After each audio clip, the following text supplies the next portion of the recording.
Hello and welcome to the Brooklyn Rail's 324th New Social Environment.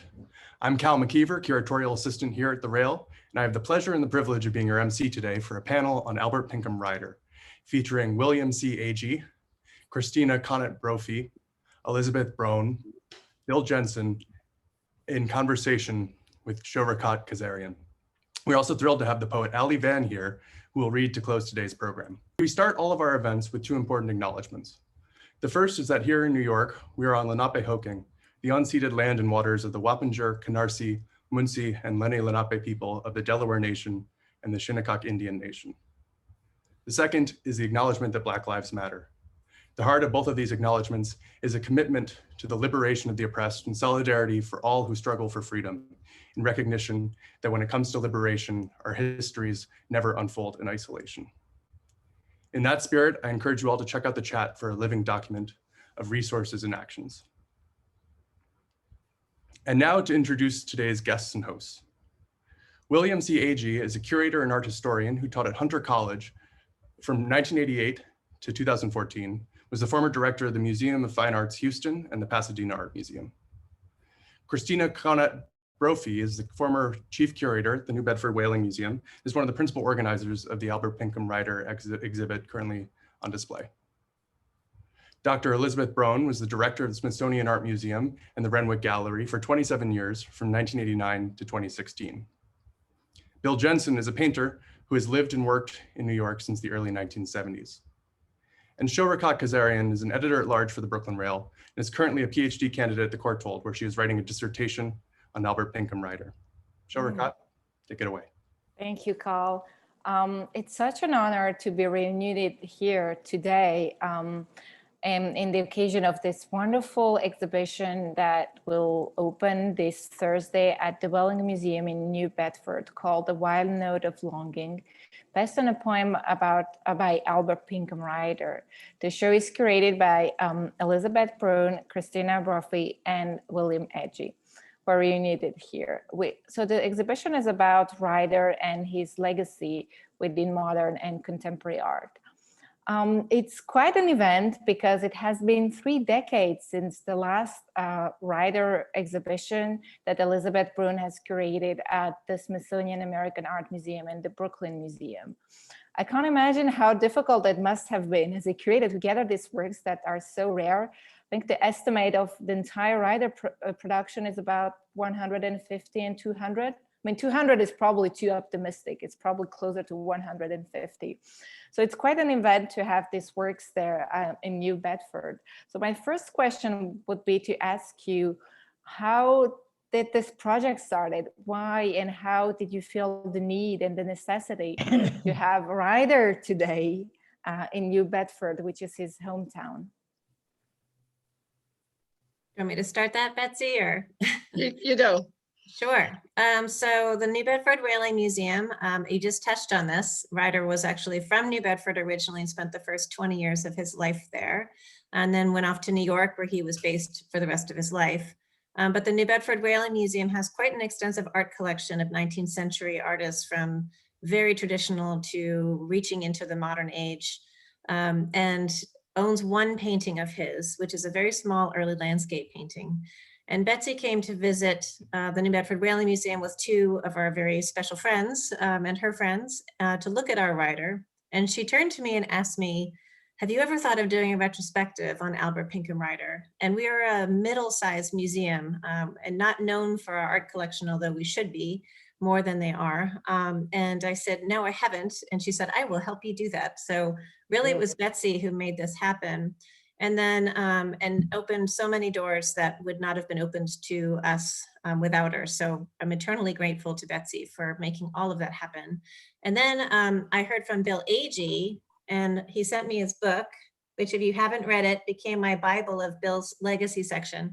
And the passion that Bill brings to the project to bring in legacy artists, why does Ryder still matter now, is a big question that we try to push forward towards our audience with this exhibition. So it's almost half Ryders and half legacy pieces. So it's really bringing in the first generation of early American modernists to artists working right now, and hopefully some of you as well. And I'm going to pass this over to my colleagues and for questions. I don't want to talk too long at all, but we do have a share link. So if you have a chance and Ryder means something to you, you have thoughts about him, you have work inspired by him, whatever media it is, please go to this video, ask and share, and this will be posted on the website at the New Bedford Railing Museum, and we're hoping to collect a lot of stories and hear why Ryder still matters, because this is really about our audience and about artists who are still inspired by him that we're doing this project. It does open the 24th, which is a full moon, which was done on purpose, and it runs through October 31st. So I was delayed for a year because of COVID. We only lost 2 paintings due to COVID rescheduling issues. So we are also so thankful to all these institutions that honored this agreement, and we're such wonderful partners during this terrible time. So I will turn it over to Betsy and Bill, or questions from others. Well, I'll just add that I said, oh, Christina, nobody cares much about Ryder anymore. He's not taught in the academy. People have mostly forgotten him. And Bill interrupted and said, absolutely not. The artists remember, the artists are there. They will always carry his flag. So Bill's passion, and he's proved it with his legacy section, shows that really if the artists still really care, then the art will survive. Yep. Can I jump in? Yes. Just to add to this, and I don't know, Betsy, if you remember this, but you remember many moons ago, I would talk to you and said, Betsy, why don't you do a Ryder show and let me do something on the legacy? Because because I had always been interested in Pollock's statement that the only American master who interested me was Albert Pinkham Ryder. And then all that began to build. Hans Hofmann arrived in 1930. First thing he did, went to the Met, and when he came out, they asked him what he liked best, and he said, Albert Pinkham Ryder. And they said, why? He said, the fullness of color. And but that says a lot. And then you began adding things up, and we got into Avery, Milton Avery, Arthur Dove, Marsden Hartley, the celebration they did of Ryder at the Armory show. I mean, and piece by piece, there it was, and now we've put it together. But it's only a start, and there's still much more to explore. And I hope all of you out here, artists and everybody, will add comments and questions that can kind of add to this legacy. I just want to say a word of thanks and congratulations to Christina for her job in organizing this, and Amanda, the president, and for overseeing this. It's not been an easy job. And Betsy, you've been the stalwart of Ryder studies for many a moon now, and I know you've been discouraged at times, but take heart. Here it is. Your work and your own passion has been vindicated. Ryder lives on. Thank you, Bill. Oh, and I also wanted to ask Choghakate, how did you get interested in Ryder? Well, it can be surprising because, well, I'm French. I've lived almost my entire life in Paris, and obviously, as any European, we haven't ever heard of Ryder, because as much as American art is so dominant and dominating in the entire world, American art for non-Americans starts with Jackson Pollock. So anything before is just a weird, unknown, exotic world. And when I came to the United States for the first time, I was astonished. It was a new continent for me. And I was so attracted to Ryder because of the physical strangeness of his works. And also because, well, it's a long story. I did my master thesis on Marcel Duchamp. And through Marcel Duchamp, I discovered the work of Louis-Michel Alchemius. I fell in love with Alchemius. Yeah. And while I was writing a small essay about Alchemius, I discovered Ryder because Alchemius around 1907, 98, he visited Ryder. He was kind of jealous of Ryder. So he wanted to see to know the secret of Ryder's technique. And when he heard Ryder telling him, you need 10 years to complete a painting, he was angry and he said, oh my God, what Ryder can do, I can do it in 2 hours. So he came back home and did his own version of the Flying Dutchman, which was, although very interesting, quite different from Ryder's. So that's how, and since that moment, it was just an everlasting love for him, and I wanted to know more, and I questioned my own taste. And I think my love for Ryder was nourished by artists, and it started, I mean, it was very much enhanced when I met Chris Martin, who unfortunately cannot be here. And I was visiting his studio one day a few years ago, and we were discussing, and at some point he said, oh my God, you must meet Bill Jensen. You're meant to be together. You will go along so well because you have the same gods.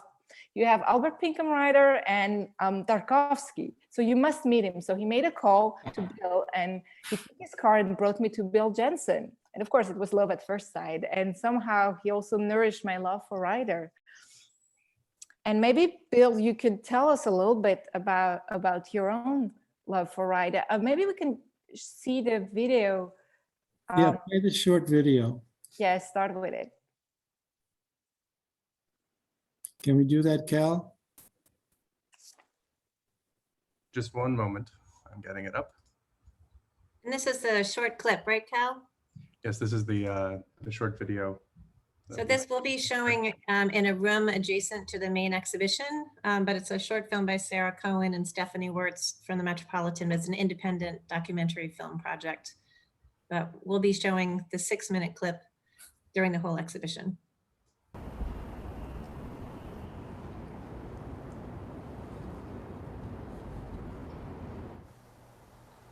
Well, it's filmed at my studio in New York City. I really don't do any public speaking anymore. I've given it up, but I did it for Clifford Still a few years ago. And I'll do it for Albert Pinkham Ryder, but I think that's all. Because I really want, in the twilight of my life, to have it wordless. I don't want to have to explain what an art experience is anymore.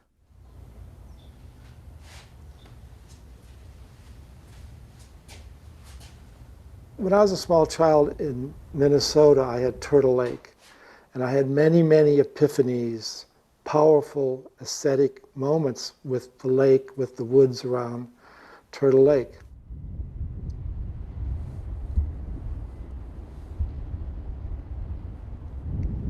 I love this image, how it dissolved into light.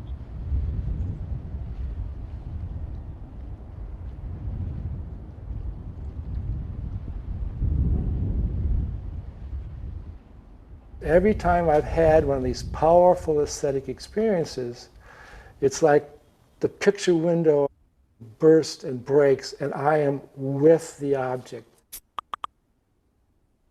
You are part of that thing, and that thing is part of you. And that is a very, very important thing to feel.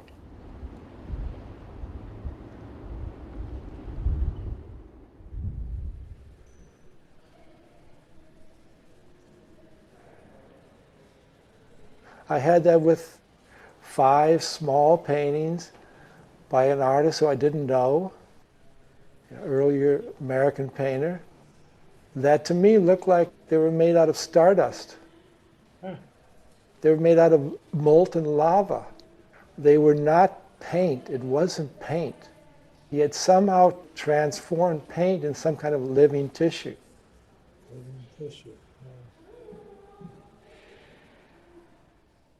It's like the black art. It's something you shouldn't talk about because it's pure alchemy. Yeah.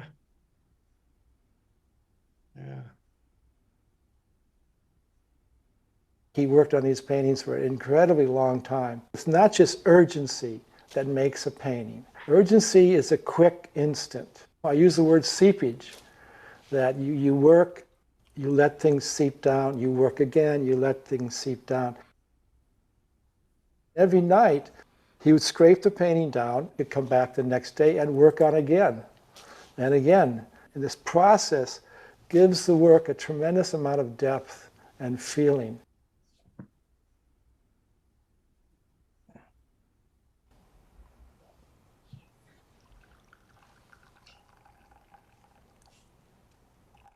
You like my color charts in the Yeah, I window? do. So when you make paint, you have to test it on glass. Through the light. Yeah, you can see how it's dispersed. You can see if it's strong enough to hold on glass, it'll hold on a painting. It's like the tar pits, right?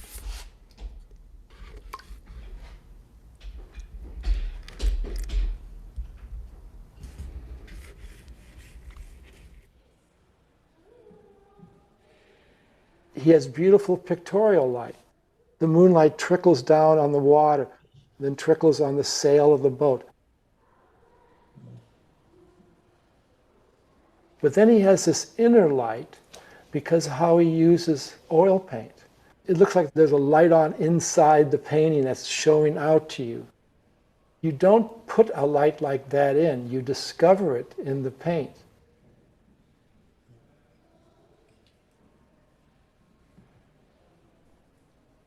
The paintings seem to throb. They seem to pulsate.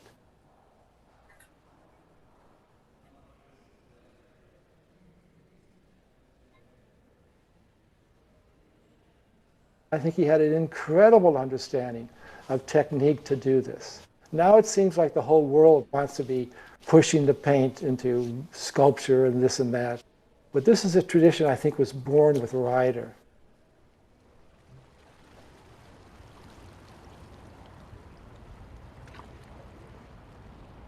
And I think the best example is the Grand Canyon. That you drive to the Grand Canyon, it's flat, but the atmosphere feels very electric. You walk up to the edge and you're just picked up by your shoulders. Your heart starts racing. You are reconnected with something very deep, and it's nature.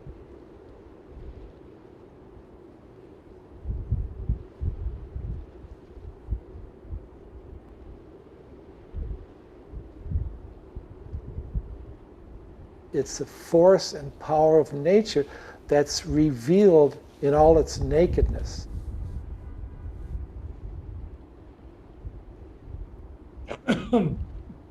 Talk about an appropriate time when we should feel this is right now, because we are completely ruptured with our experience of nature.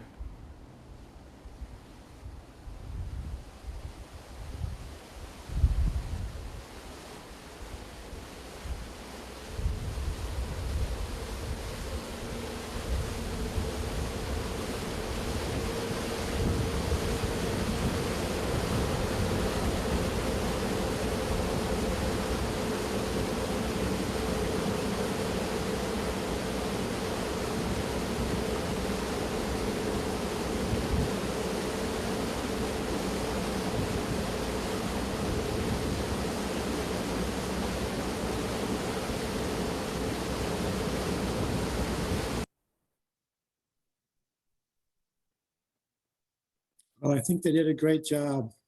Yeah, that's really wonderful, Bill. Thanks. I actually sound intelligent. Pardon? I actually sound intelligent. Yeah.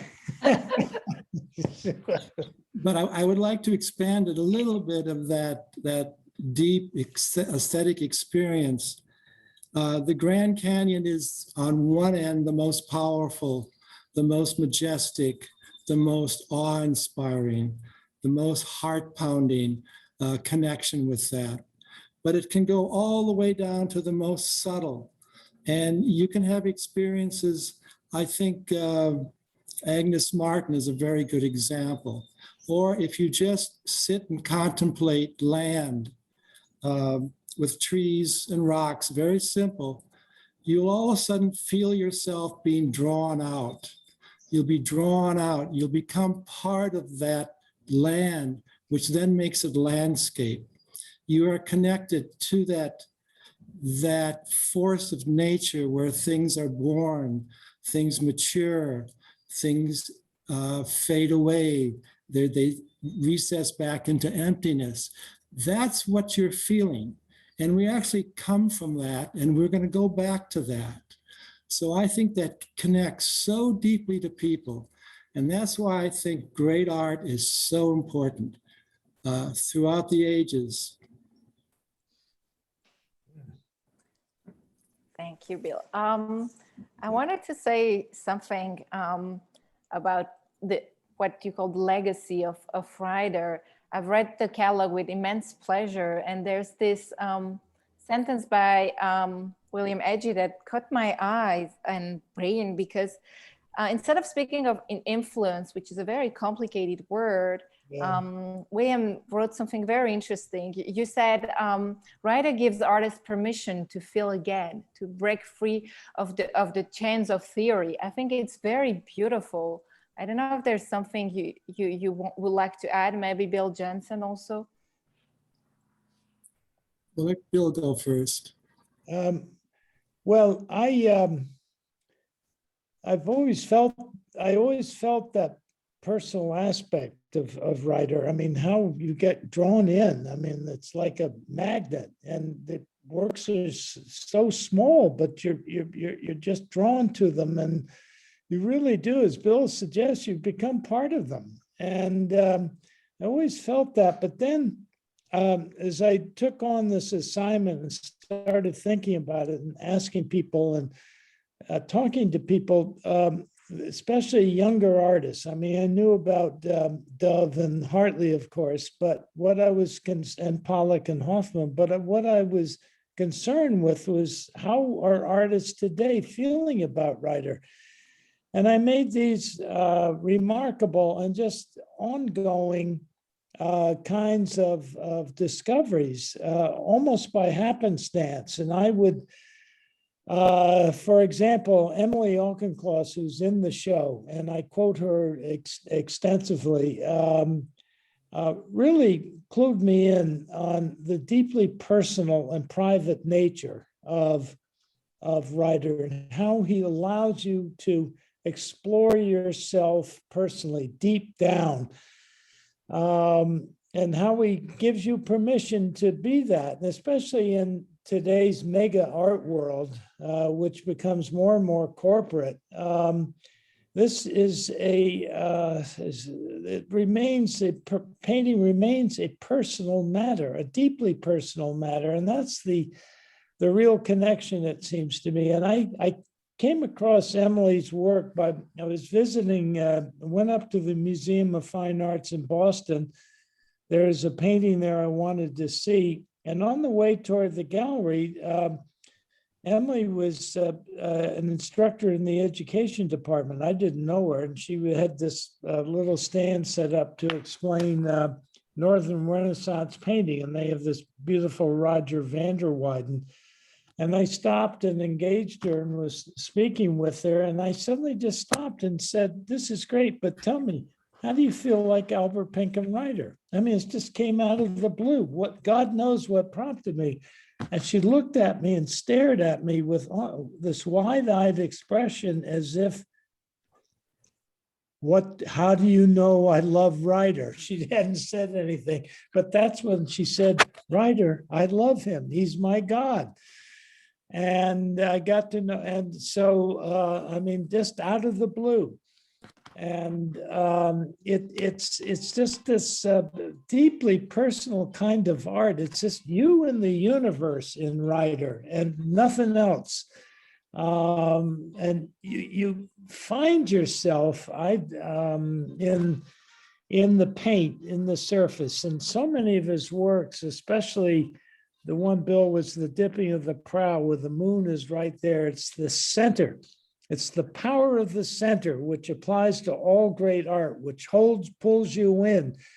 When we are getting straight with ourselves, we say, "I need to get centered." It's the center of our essence, our soul, and he pulls you in. And then these encircling, radiating layers of paint that you can see it right on the cover of the book that come out and engulf us. It's the same. That's the same in so much of great art. We are pulled into the center of the artist's soul and of ours. So, and all this is deeply, deeply personal. So, and you just, it's hard to see Ryder. He didn't do that many works, and you got to go to Washington, and but first go to New Bedford. And if you go to the Met, they've got 3 in storage and 1 tiny painting, The Toilers of the Sea, which you have to have a GPS to find, because they stick it way in the back past these rows of god-awful huge history paintings. And you find it, and it's like you're in a new world. So, I mean, I go on, but this is also art at its, well, any art is about self-discovery, I think, both for the artist and for the viewer.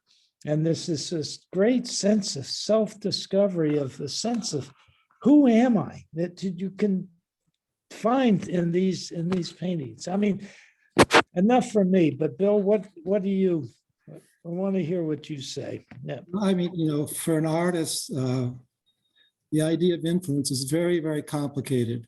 Yeah. And I mean, there's some artists who, as soon as you get close to them, you get devoured.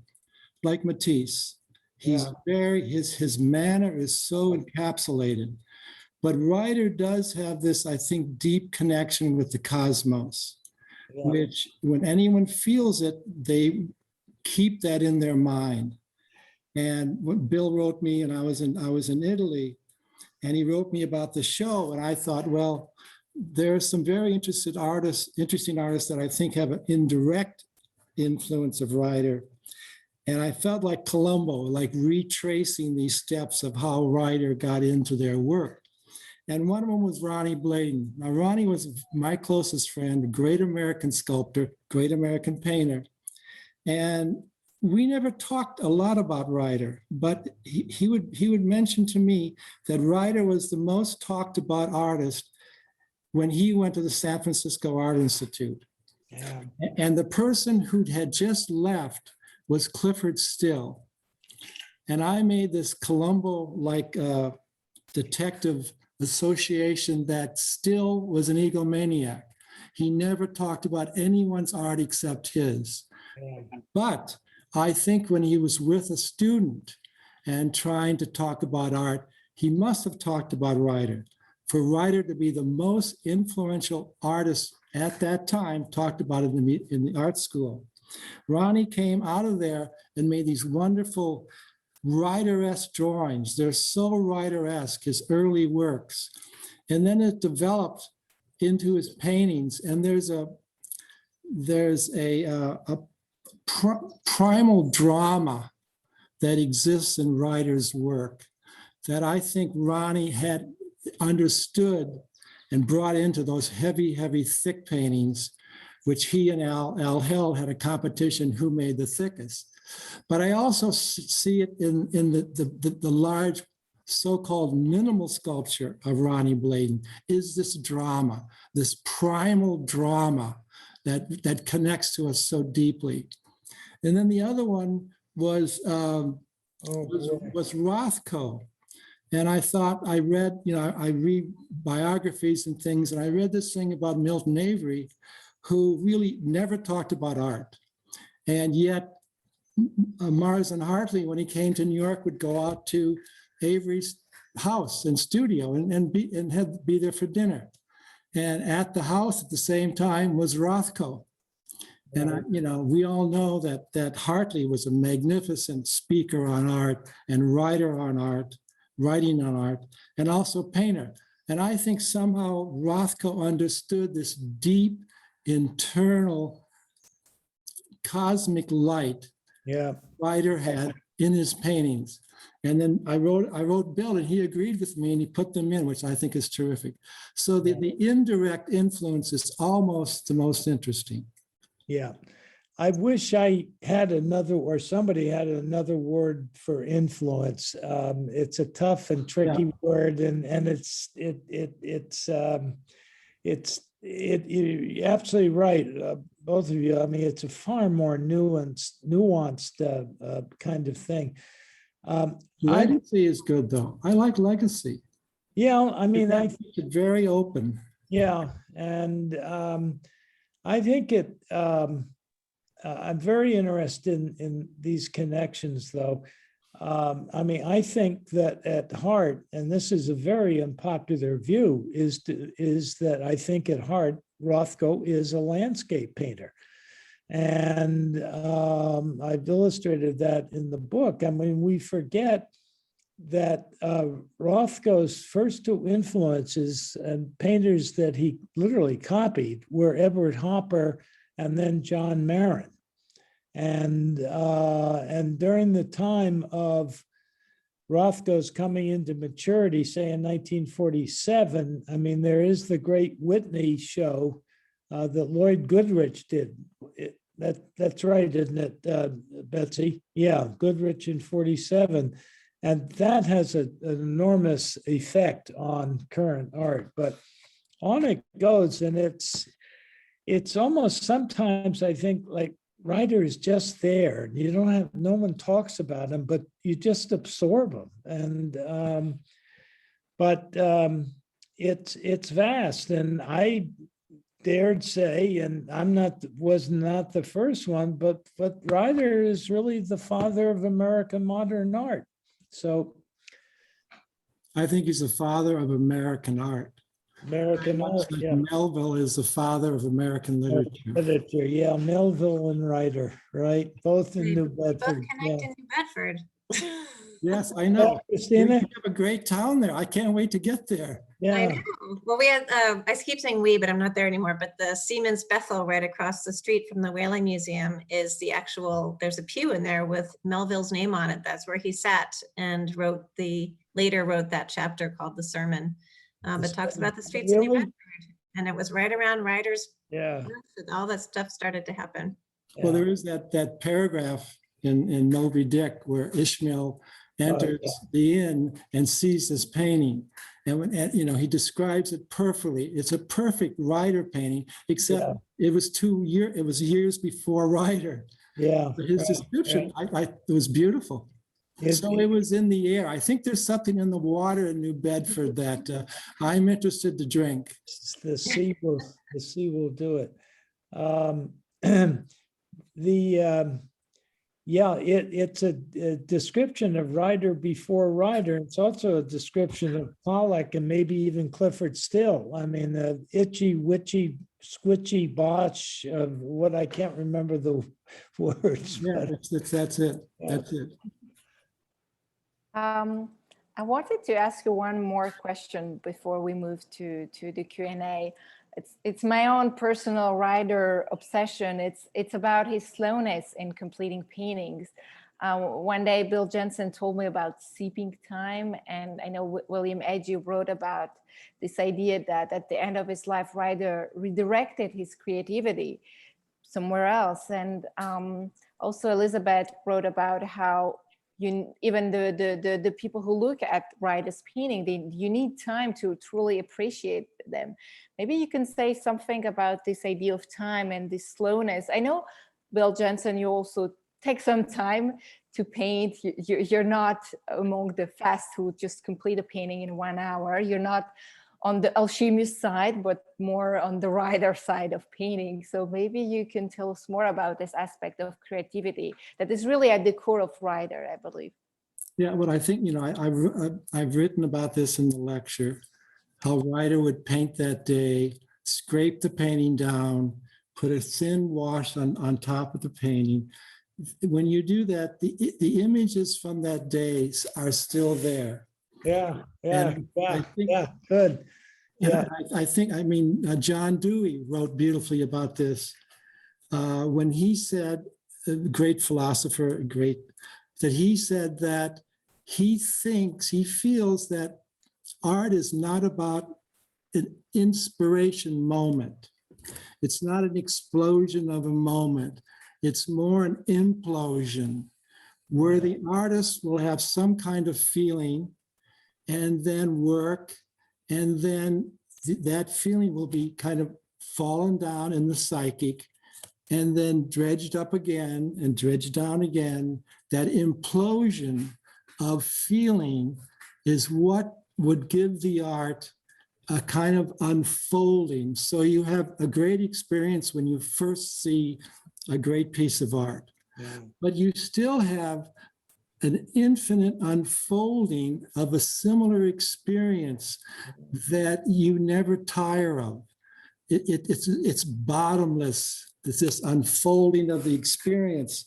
And I do believe that somehow that seepage, that letting it fall down, dredging it up again, falling it down, scraping it down, washing it down, brings this kind of depth into a painting.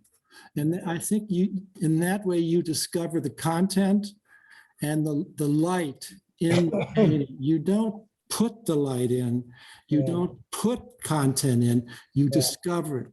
Very much like the natural way I described, that I try to work like nature works. Nature, things come out of emptiness, absence into presence that are born. They mature, they reach maturity, they will fade away, they'll go back to emptiness, only to come back out again. At a certain point, if I feel the slightest tingling of life in the painting, from then on, it's my job to just clarify its emotional content as clear as I can. And that can be days or weeks of working. And all of a sudden, the painting's clear, emotional and intellectual clarity is there, and the painting says stop. So I don't let it go back into emptiness. But if I'm not sensitive enough, and I lose that little bit of life in the painting, it will go back into emptiness. And then I have to start the whole process over again. So I use the word seepage, Dewey uses the word implosion, Francoise Julienne uses the word unfolding of the experience. Infant, you can see a great painting 1,000 times. It'll tell you a different thing every time you see it. It has that kind of emotional depth. And that's something that we're trying to do with this exhibition, is to invite viewers to spend time. So if some of you are probably too young to have read this, but in A Story of Art by Gombrich, the introduction is beautiful. And it does talk about how there are no wrong reasons for liking a work of art. There are a lot of wrong reasons for disliking a work of art. And sometimes it's about accessibility and allowing, just rather than going through a checklist of all the paintings I have to see in this particular museum, spending time with it. And Ryder invites you to spend time. And there's this depth that Bill just put so eloquently, but to try to encourage people to stand in front of it, maybe walk around, come back and revisit it, but to really get that wonderful sort of resonance and vibrancy from Ryder that can be so visceral if you allow it in. So that's something that certainly I feel very much as a sort of visceral reaction when I see Ryder, and always have, but to try to encourage people for that. Like Kandinsky said that art is anything that vibrates your soul. And I always liked that, because it's so subjective and so inclusive. It can be anything, like great industrial design to a beautiful painting to a piece of music to anything. But anyways, I just feel like Ryder, to encourage people to spend time with him, to give, allow that accessibility into your own self and see what you can in his work, I think is fundamentally important. Well, I think Elizabeth Broun wrote about in her essay about collectors and critics who didn't like Ryder when they first saw it. And the collector said he brought the painting home and he just hung it on his wall, and it kept touching him day after day after day. And he finally understood the depth of the painting. Sometimes it's not the first, lightning strike visit. It takes time. Right. Oh, that's so beautiful, Bill. I just, if I can interject, and I've just found you mentioned, I've already taken that because I hadn't thought about it, but Ronnie Bladen, the influence of Ryder continues into the three-dimensional work in the 60s. Now, I'm just looking at the cover of the book, and this beautiful painting, the dipping prow and the sail, that's the outline of a piece that Ronnie did for us when I was at the Whitney Museum.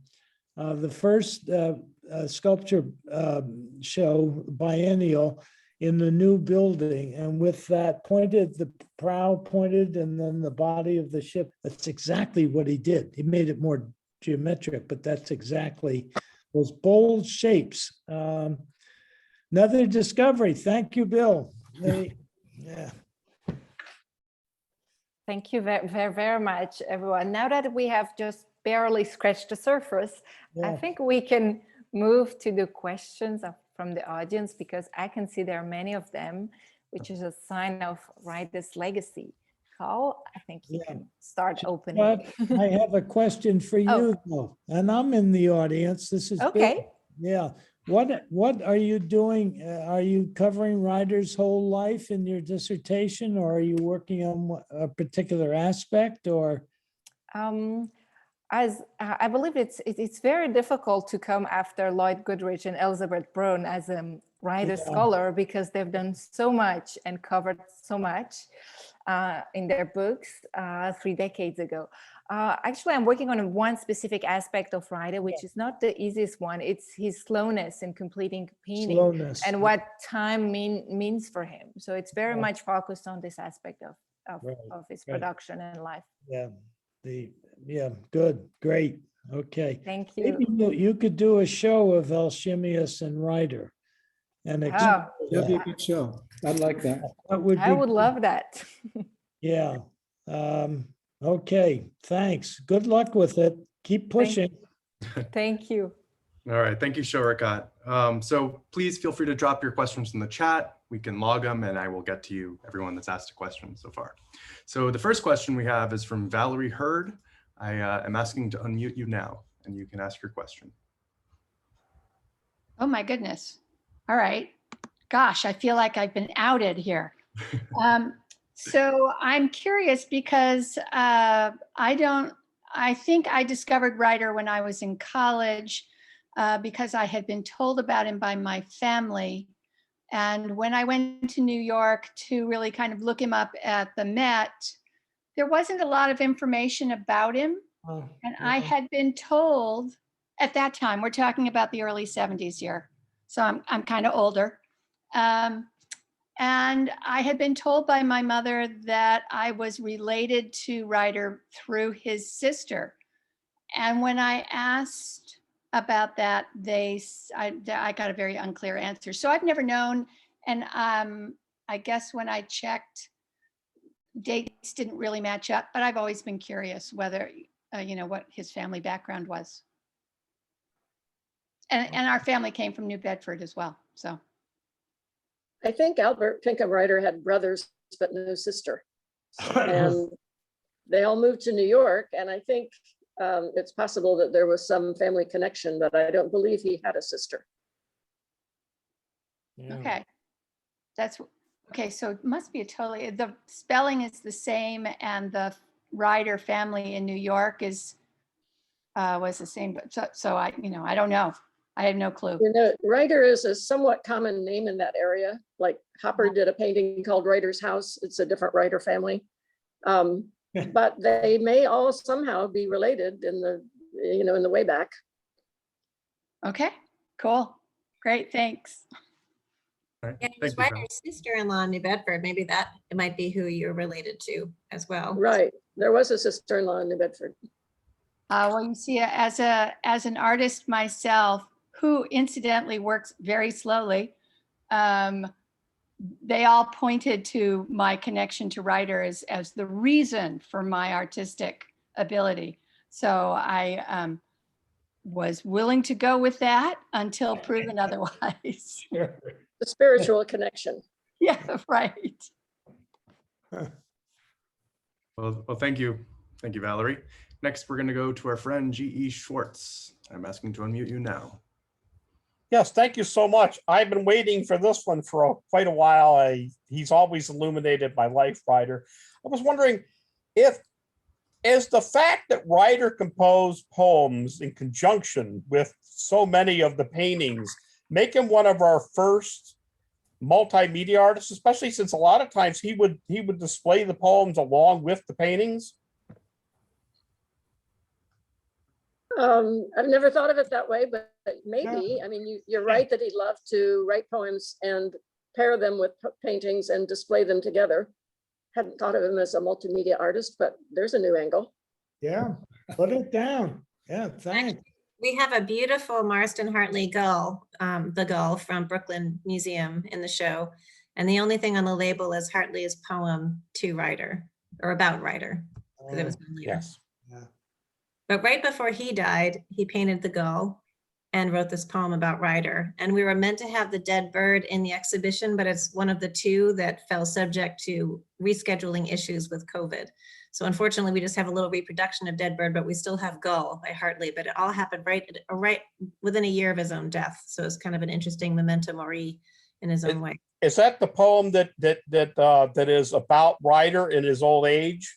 Yes. Yes, Yeah. it's remarkable, and it almost coincides with the portrait that the Hartley did of him too, in a sense, you know. But besides the gull, you know. But yeah, that portrait goes right back to back with that particular, you know, poem in the same way that Ryder wrote in conjunction with his poems. And I think the Met has put that portrait out on view now.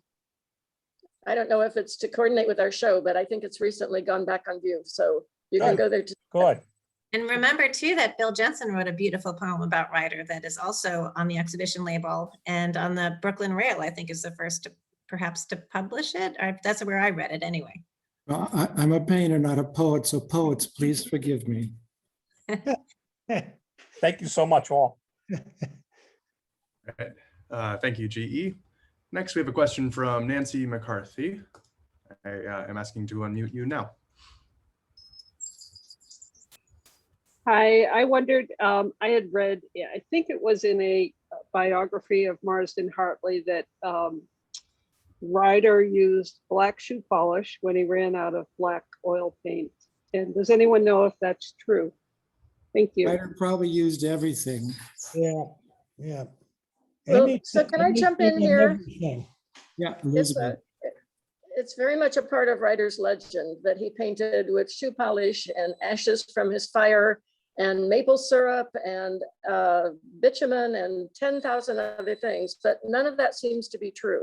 We did an extensive 5-year technical examination of 16 Ryder paintings, including analysis of many paint samples. And we not only subjected them to the usual test, but we actually were able to do a technique called autoradiography, where you can identify not just the heavy minerals in the paints, but you can identify the organic substances. And in fact, Ryder's palette was very limited. He used 5 or 6 colors, and that was all. It was how he mixed them and layered them and used them as glazes and interwove them. But really, he had a very restricted palette, and he did experiment with a lot of media. So he seems to have used oils and turpentine and alcohol and lots of media, but he did not use food and ashes and so forth in his paintings. But Did he bake them? Did he bake them? No, he did not. The forgers would bake them in order to induce the cracks. Uh-huh. yeah, Good he answer, Betsy. He did do things though, like pass a hot iron over the surface to get that crumbled, encrusted look, I think. Well, he one time was brought a painting of his that had cracked because the paint film was so thick, the layers would dry at different rates and induce traction crackle. And so some people found that very disfiguring. I, of course, find it quite beautiful. Yeah. But in order to heal the cracks, he heated the poker in his fire and ran it close to the surface in order to sort of melt the paint into the cracks back together to heal the cracking. Fix them up, yeah. He wanted to go beyond, what did he call it? The painty, to make the paint something else, something more.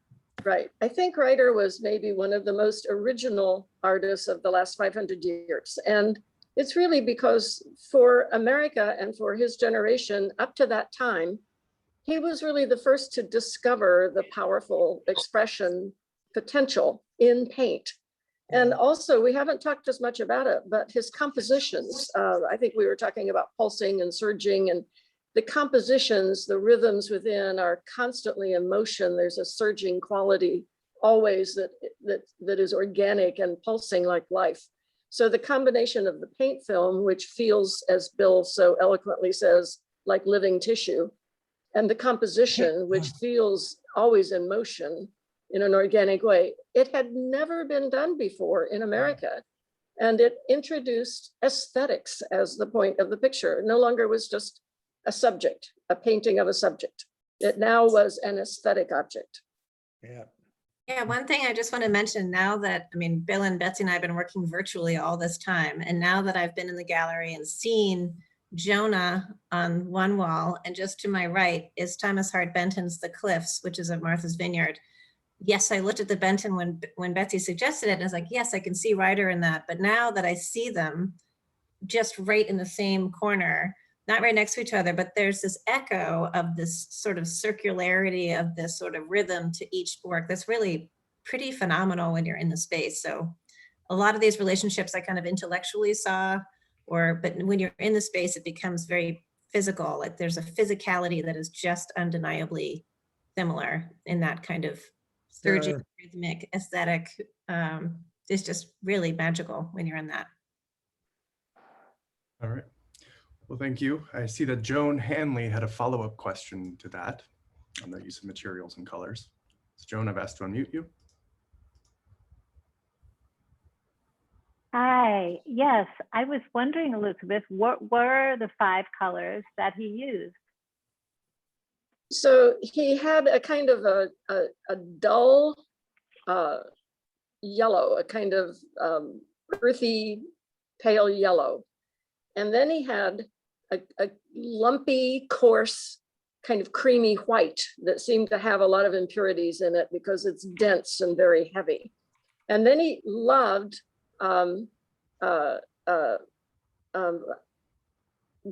Prussian blue. I'm sorry, I couldn't think of it for a minute. Prussian blue was a great favorite. Those 3 were his favorites.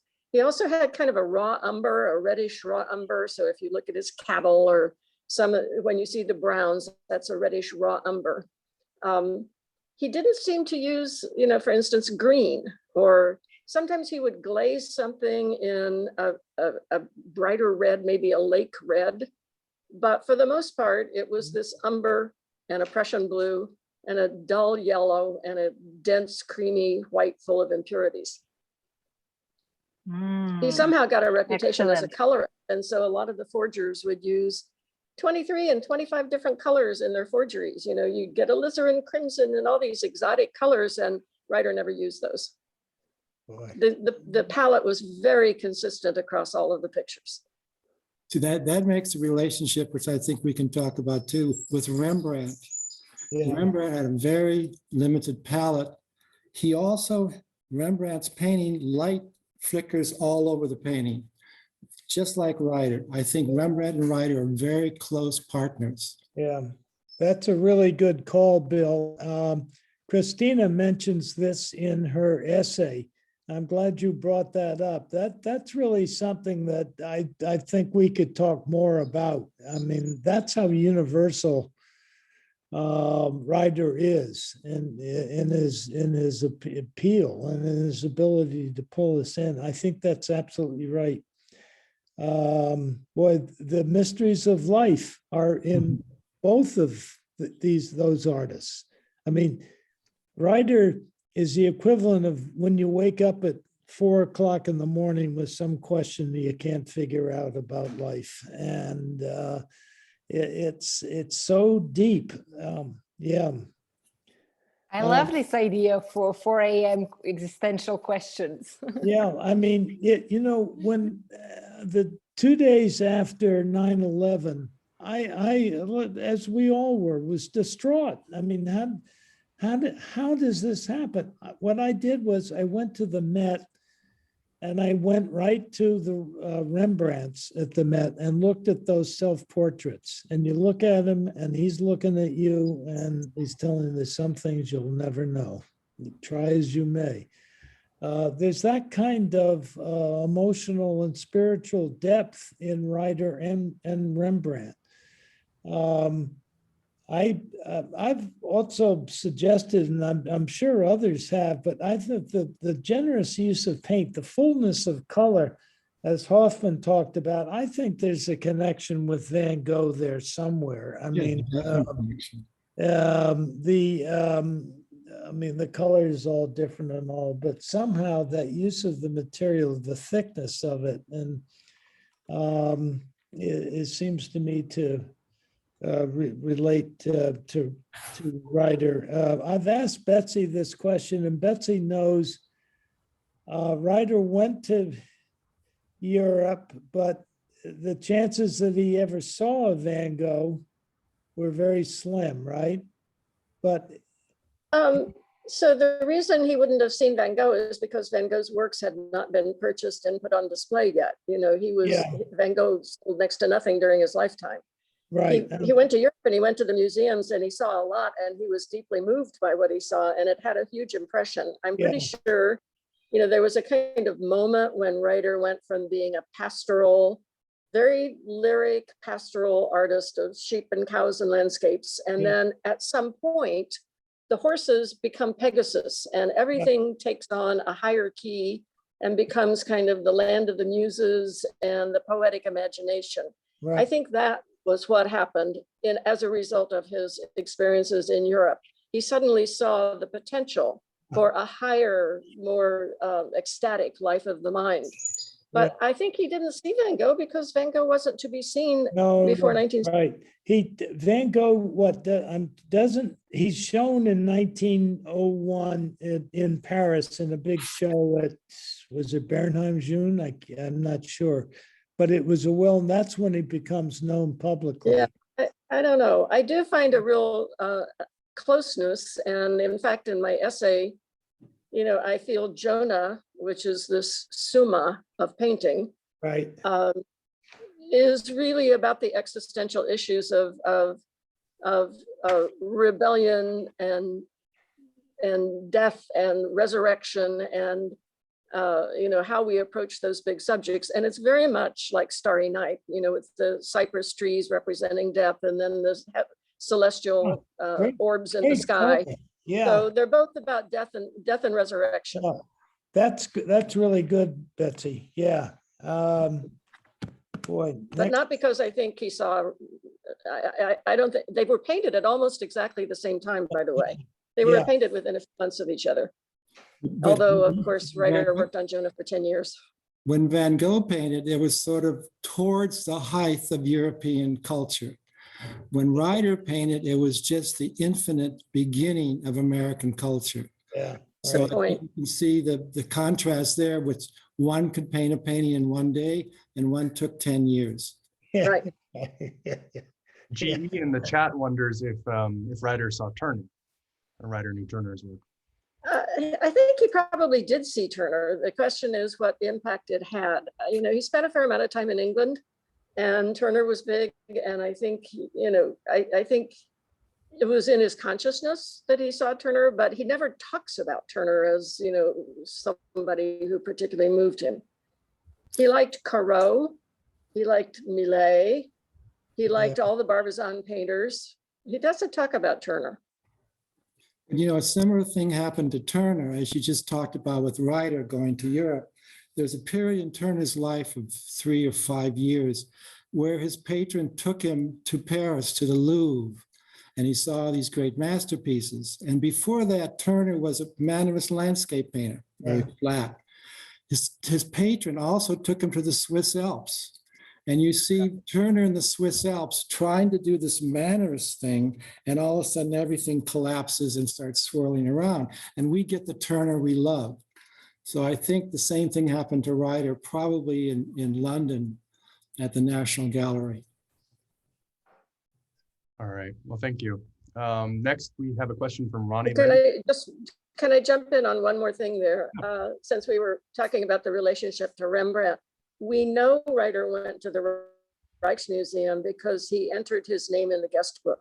And so we know he went there with other friends and artists and was at the Rijksmuseum. So he definitely saw Rembrandt. Yeah, that's for sure. Yeah.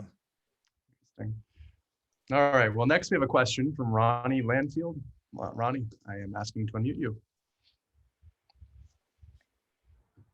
Firstly, I want to say congratulations. Ryder's a great painter. He's fabulous. And this has been bothering me for 21 years. Okay, 2021, beginning of the century. The Whitney Museum did an exhibition all about 20th century art. When I'm still working for the Art Students League, I wrote a review, which is still online, you can find it, of that exhibition, part 1 and part 2.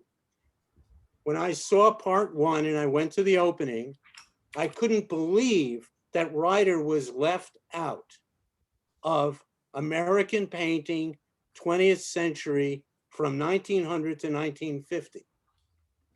He was left out, Hoffman was left out, and Avery was left out, a few others.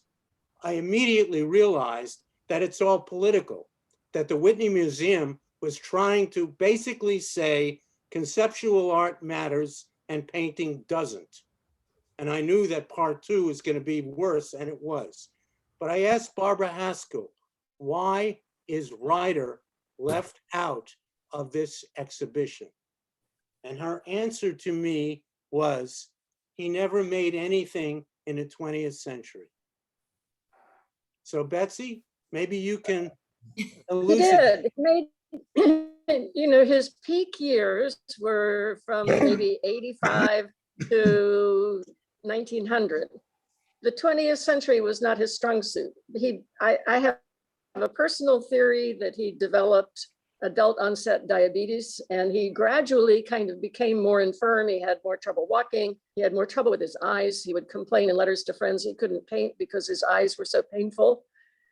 So there was a deterioration and a falling off, but he was still pretty good until he had an illness in 1905.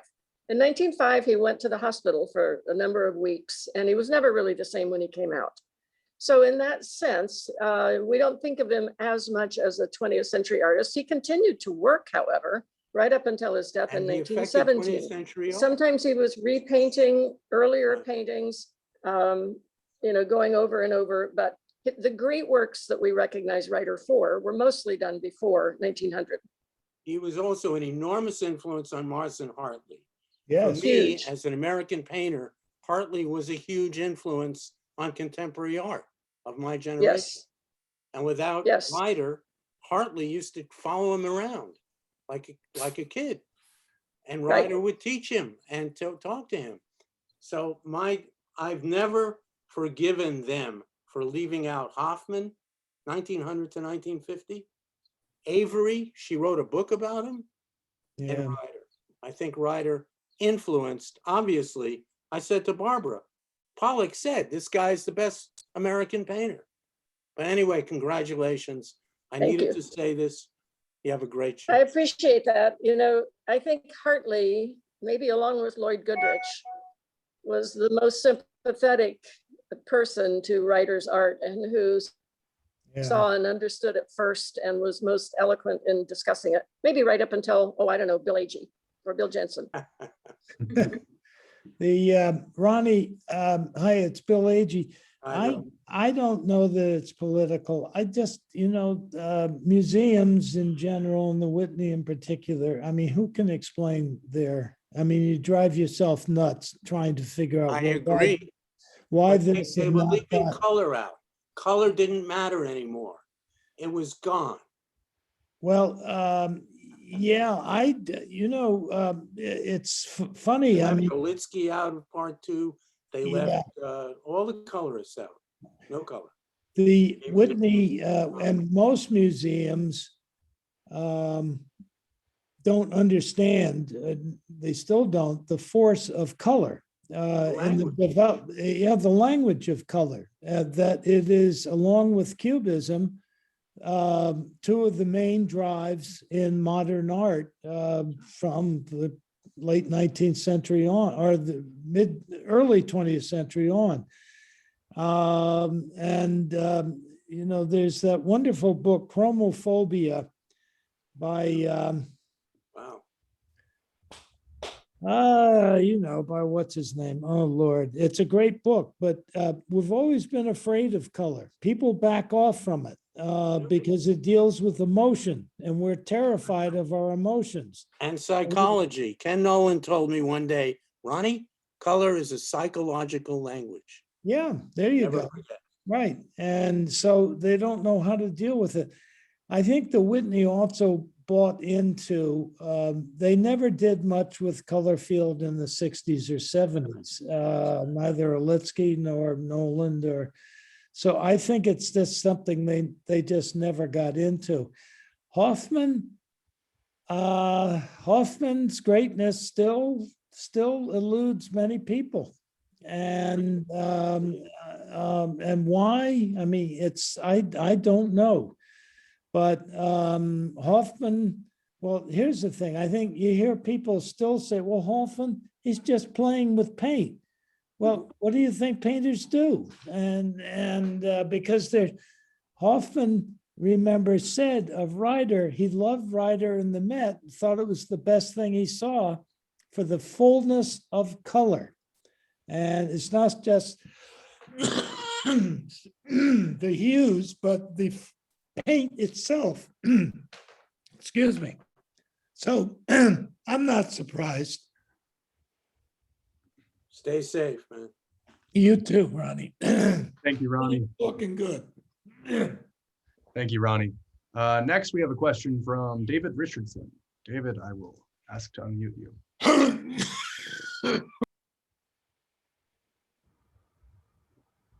Hello? David, we can hear you. Hi, good. Which question? I think my question was simply this condition. And you, Elizabeth, you said you did some extensive study of the pigments and the surfaces. So I'm a furniture conservator, among other things. So I was curious about their condition, how they've lasted for all these years.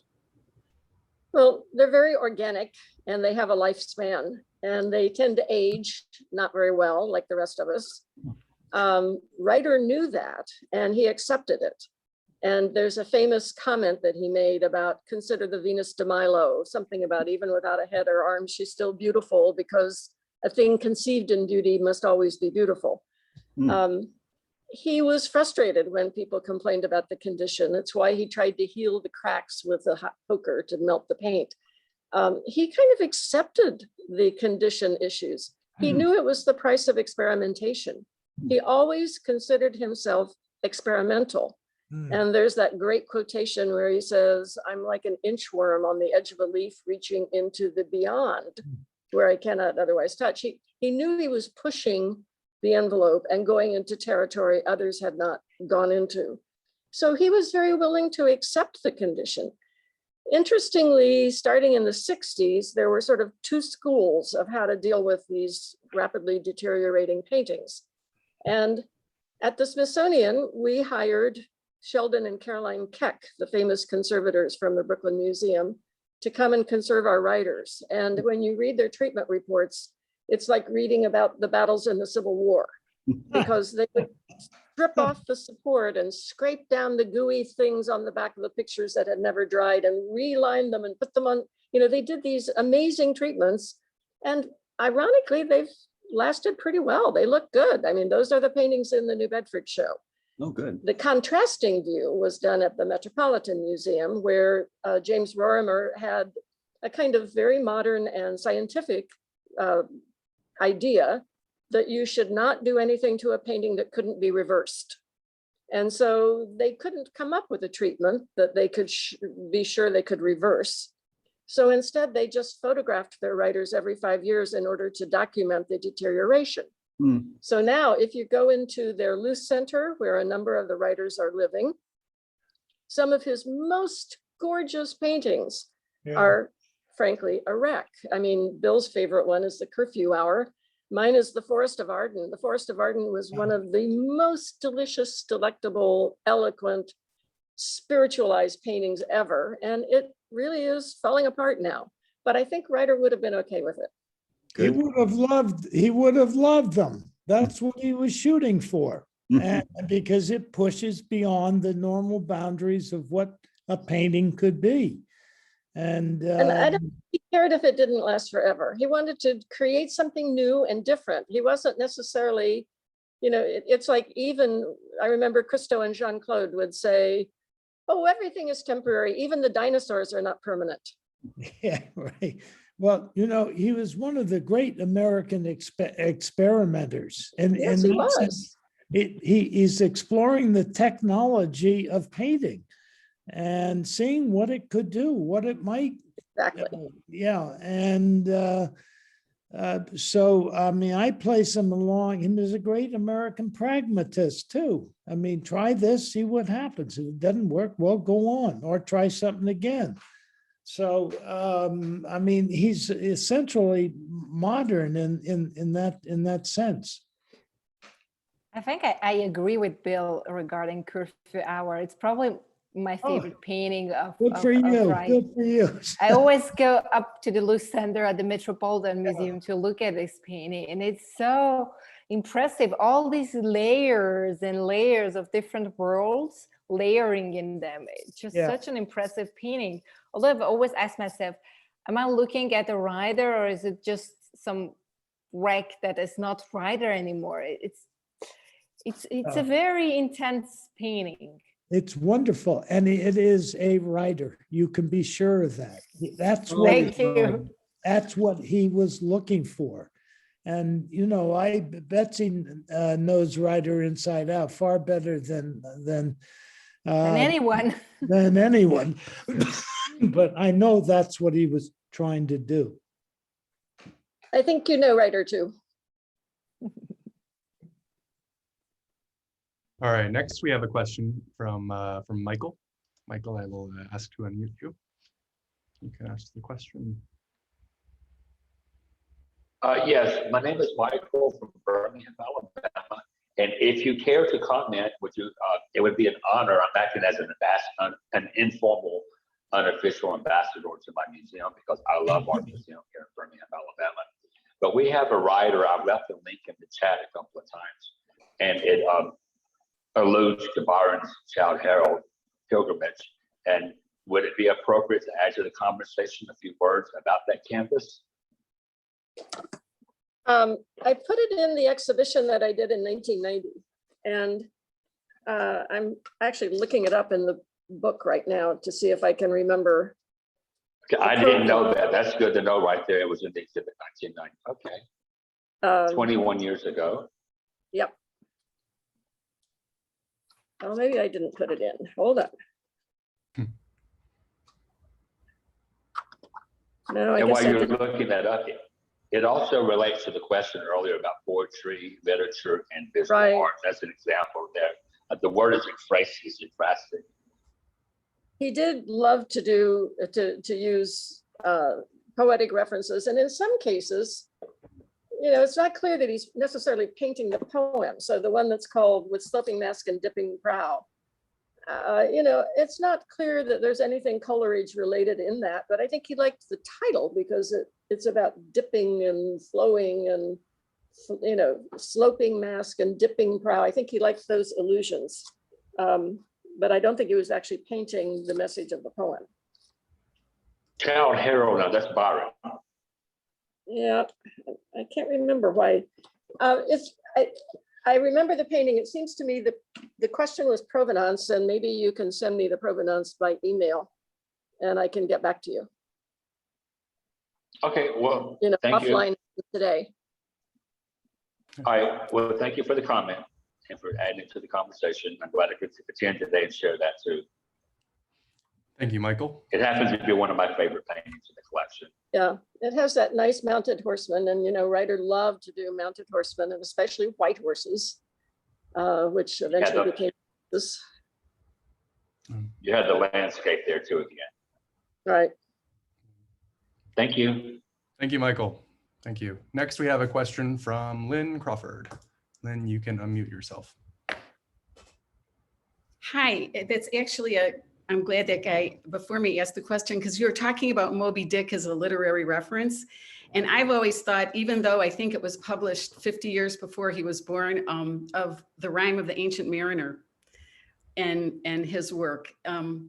that sort of deep poetic mystery wordplay, you know, afterworld, this world. So do you have any thoughts on that?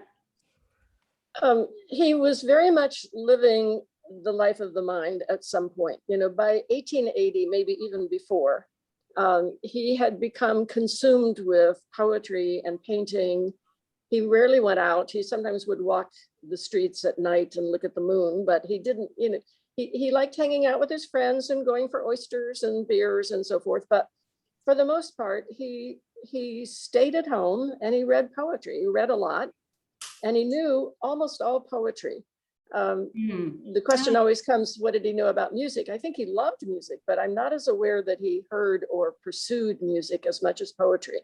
Poetry was very much in his blood, and he would have known Coleridge absolutely.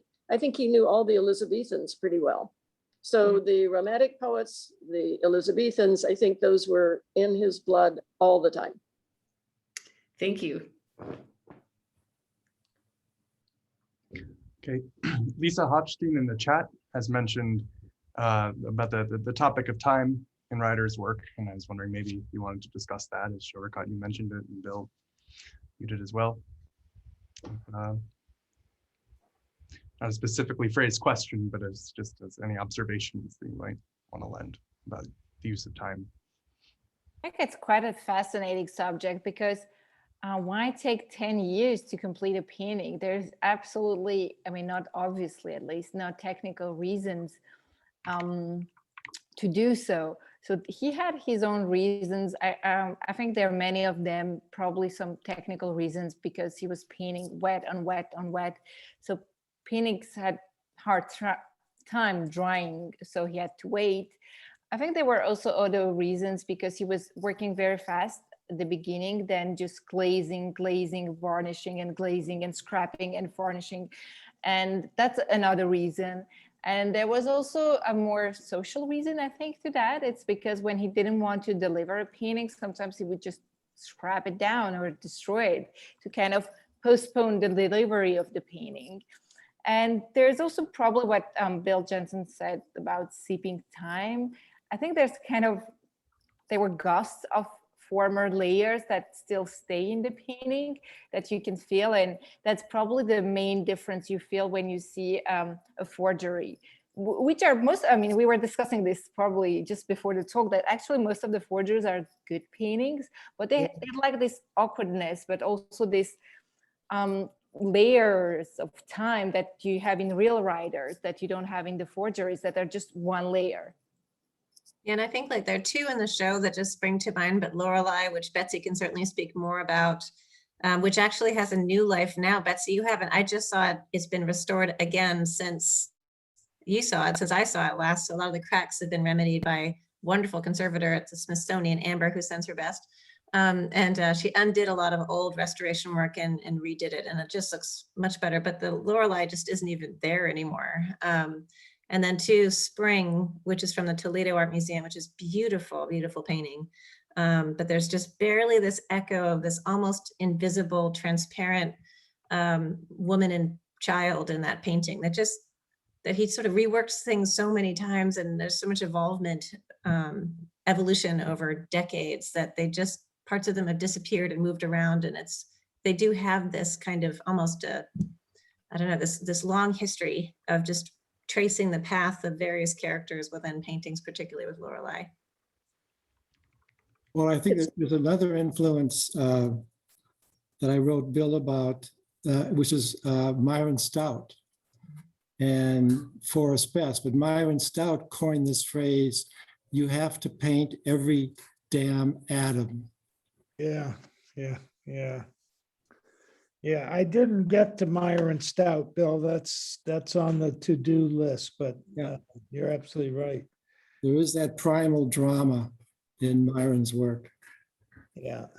But you know, one thing you find is as he goes over and over these forms and paints layer and layer and glaze on glaze and keeps reinforcing and doing it, is the boundaries disappear. There are no linear boundaries in Ryder's art. And so everything slightly merges. There's a kind of interpenetration of the background and the figures and you know, it becomes, it's even commented on by one of the critics at the time of his memorial show that everything, rocks and sky and sea and foam and people are all sort of made out of the same yeasty substance. And that comes from that layering and reworking again and sort of over determining the composition.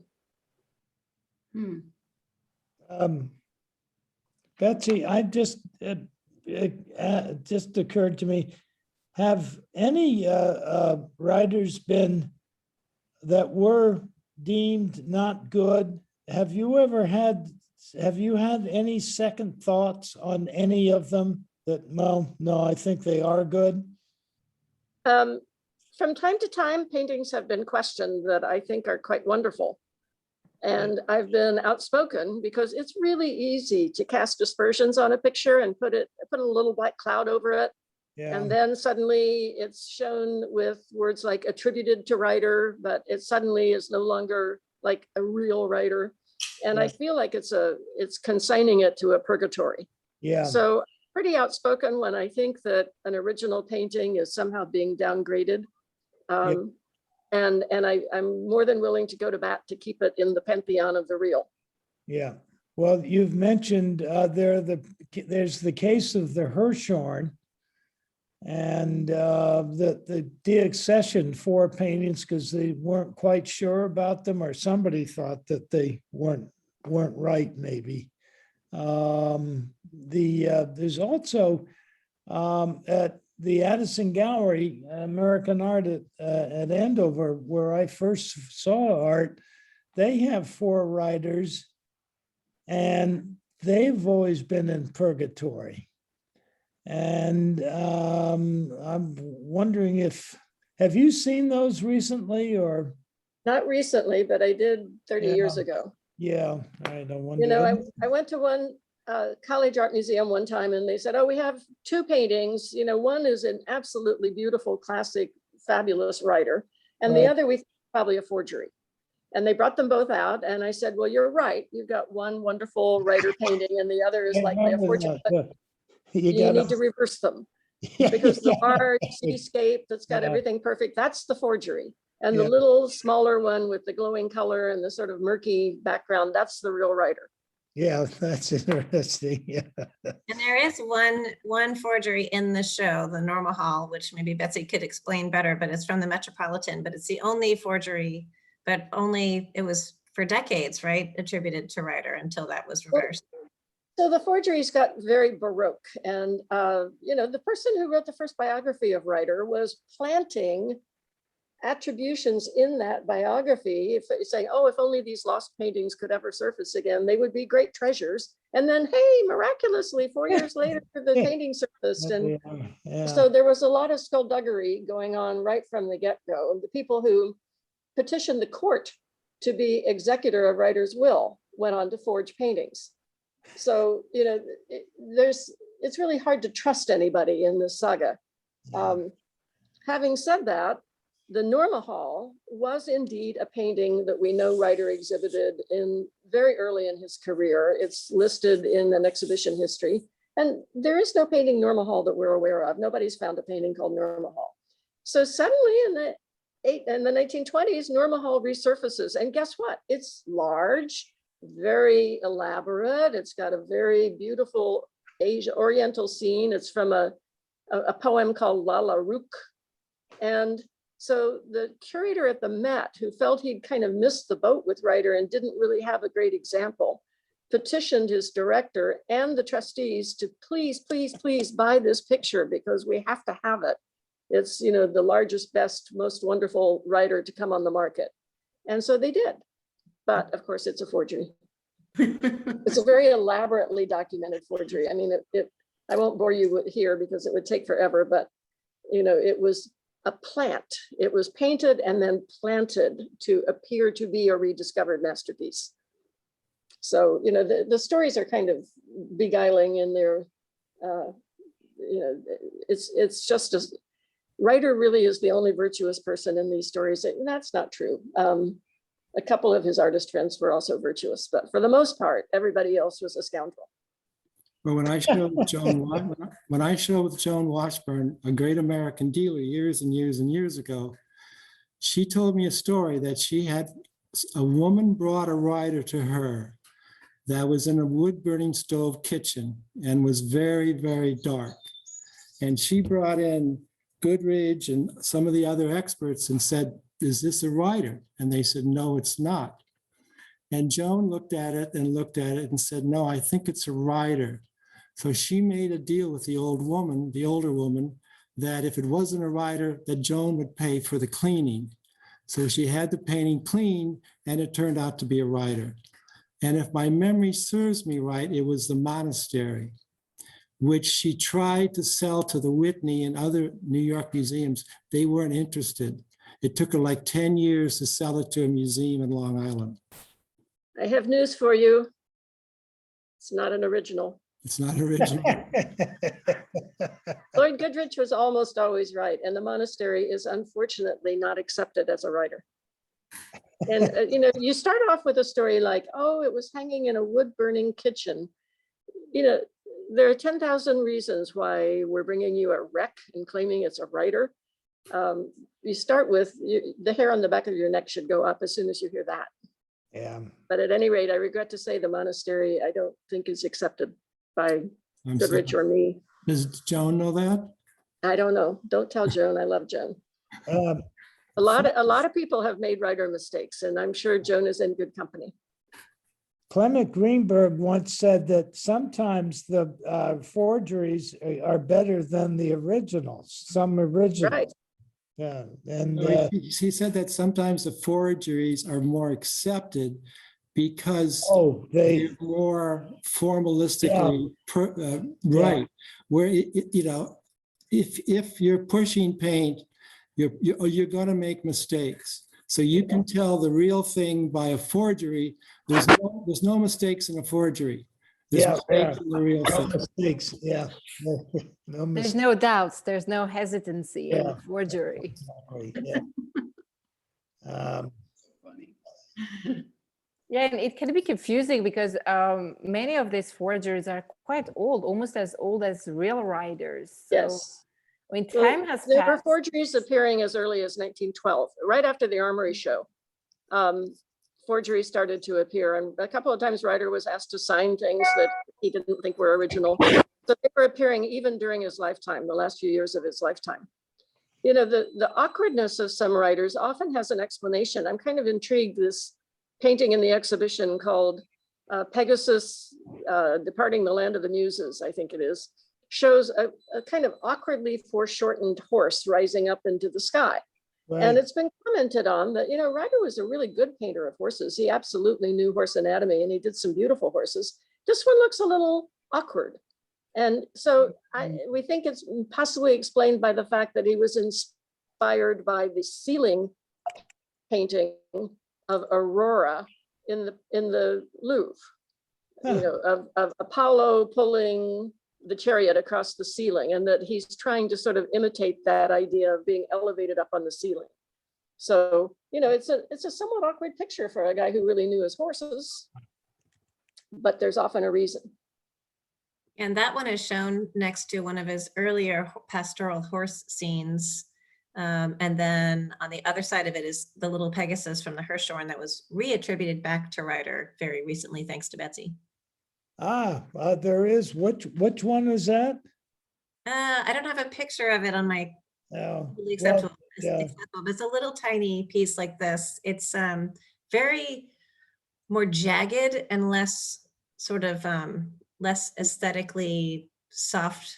Well, it's a little thinly painted piece on I think a cedar panel, some kind of wood panel, and it's got kind of an ecstatic radiating sun behind it. But I love it because I think it is from that moment where Ryder is beginning to go, wait a minute, this pastoral horse in a landscape really could be reimagined as Pegasus taking off to go to the land of the muses. And I think that transition in Ryder's mind to go from being kind of a more earthbound sort of materialist landscape painter to being a painter of the soul and the spirit. Yeah. That happens right then. I think you see it in that little tiny Pegasus. Yeah, it's almost like shards of a horse or shards of a scene, Right. if you can explain it that way. It's Got really a easy. little infant There you go. Cupid on top. Mhm. It's Yeah. quite wonderful. Betsy, what exactly in Europe did he see, do you think, that accounts for this transformation or at least change in? Well, so his we work? can wonder. He went the first time he was mostly in England, and it seems to have been a shorter trip. But then the second trip was a big, ambitious trip that he took with Daniel Cottier. Oh, Cottier yeah. was an art dealer, and he traded not only in paintings. Paintings were actually kind of a sidelight for him. He was a huge dealer in all kinds of decorative arts. He was fueling the decorative arts movement in New York and elsewhere, the interior design movement. He himself was a stained glass maker. So they went not only all over Europe, they went to Spain and bought brasses and ceramics. They went to Italy and bought ceramics. They went to North Africa and bought textiles. And so they traveled all through the Mediterranean. And I think it was a kind of rapid trip. He was following along with Cottier Cottier was on his annual buying spree to buy the stock. And I think he saw everything. I think he saw, glazed ceramics and embroidered textiles and all a kind of depth of exposure. So I don't know that it was just going to a painting or to a museum and seeing a painting. I think it was being exposed to this world of sort of decorative richness and understanding that this was a kind of cultural expression in the extreme. And he wanted to get that gem-like quality. When he came back, of course, the thing people said about his paintings was, oh, they're like enamels or they're like gems. It was this sort of translucent, dense, rich color that people admired. I think it was seeing all the rest of the stuff. We do know he signed into the Rijksmuseum. So yes, we know he saw Rembrandt, but he doesn't talk about paintings as much as you would think. Yeah. Okay, thanks. With all this The later talk, trips were more just to see the ocean. He just went over and back with his friend John Robinson, who was a sea captain, and he would watch the ocean under moonlight. with all this talk of attribution, there was a question in the chat Betsy, if you're working on a catalog raisonné or if there's any sort of that project. Oh, I'm looking for the next generation scholar, and who knows, it may be Charakat, but you're up the next generation scholar who's going to do that.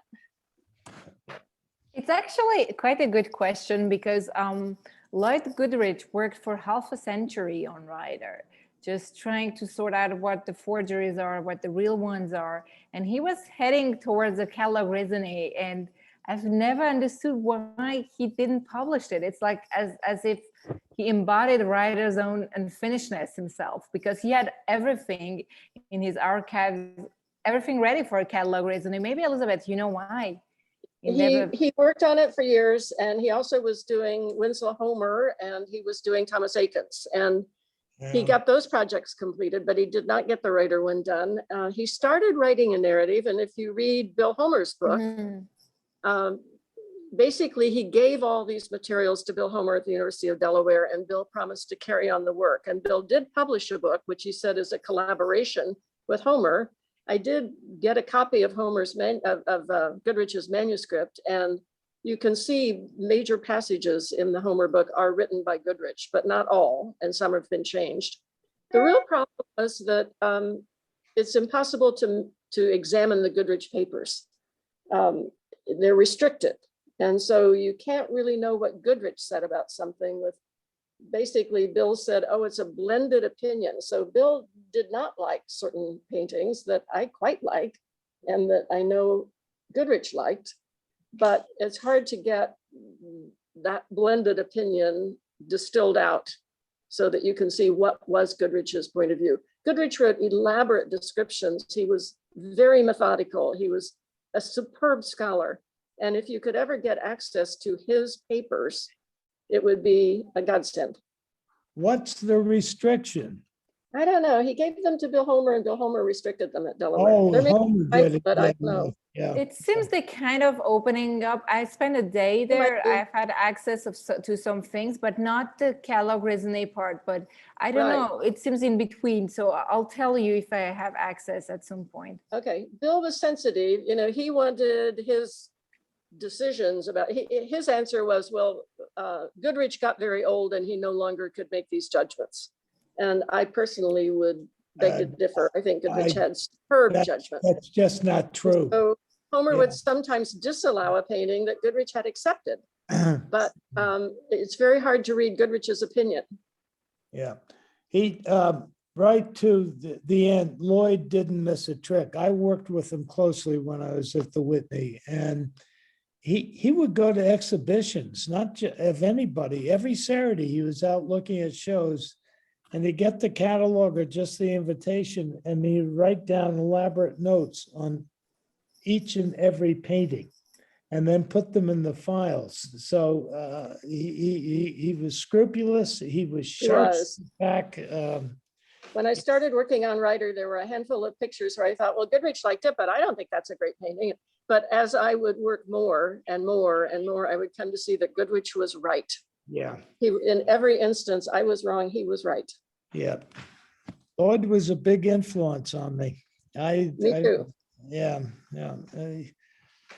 He was so devoted to Ryder. I don't think I've ever known any scholar working 5 decades on the same artist. Well, so Goodrich also was two people, because he had his wife who was a research assistant. Oh. And she shadowed everything he did. And she was a superb and gifted scholar in her own right, but of course, always in the background, never getting credit. And at some point she dies, and it really took the stuffing out of him. He came to appreciate how much he had depended on her and what a sustaining influence she had been for him. He was quite devastated when she died. And I think it just made it harder for him to continue working. Oh, I didn't know that. That's very interesting. He said, I only have one happy moment every day, which is when I first wake up in the morning and I'm in bed, and it's before I remember that she's not there beside me. Break your heart. Yeah. Okay, we have a question from, I believe it's Kay Muleman. I'm asking to unmute you now. Can you hear me? Yes. Well, I have this book by Lloyd Goodrich 50 years ago when I started to be an artist. He was my main person, and he wrote something about time, and he quoted Elizabeth Barrett Browning. Oh, the little more and how much it is, and the little less what worlds away. And in teaching for 26 years, I can't tell you how many times I've said that to my students. The idea of time and taking the time. And I remember sitting with Myron Stout once, asking him about how long a painting could take. And he said, it takes the time it takes. If it's done in an hour, it's done. If it takes 20 years, it takes 20 years. So that's what I've been thinking about. I have my Lloyd Goodrich book out, and I saw the beautiful exhibition that Betsy did years ago in Washington and in the Brooklyn Museum. And it was quite a wonderful thing to be able to see the same paintings in a different context. You know, they kind of speak a different language, they're themselves, but seeing them in different placement, that was a very important thing for me to see. So I wanted to thank Betsy for that, and my wonderful friend, Bill Jensen, who we do share a love of Ryder. Thank you. Thank you. Thank you. Next, we will go over to the Rails. Nick Bennett. Nick. I want to thank everyone so sincerely and deeply for joining us today. This has been exceptional, and thank you for being so generous with us. I, along with my colleague Sophia, because Fong couldn't make it today, he sort of traditionally asks the final question. So he shared a question with us that we're going to take in 2 parts and read on his behalf. I'm taking the first half, and the question is, I hope I got it correct, but he wants to know, he said in Greenberg's 1955 essay, American Type Painting, Greenberg mentions chiaroscuro, implying Ryder. How does an American connection to chiaroscuro differ from the European and Italian idea? And this is connected to Pollock, and that and Pollock's materiality, given, and Betsy, you've kind of already talked about this, but given the sort of unorthodox materials that Ryder used, how did this influence Pollock in such a formative moment in his life? And there's more on Pollock in the next question, but we'll go from there.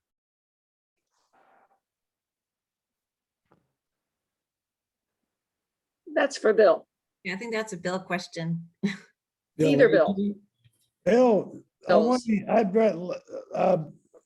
I talked about that a little bit. Bill, what do you see? How would you answer? I'd like to hear your. I mean, I don't really kind of understand the question, but I mean, there's so much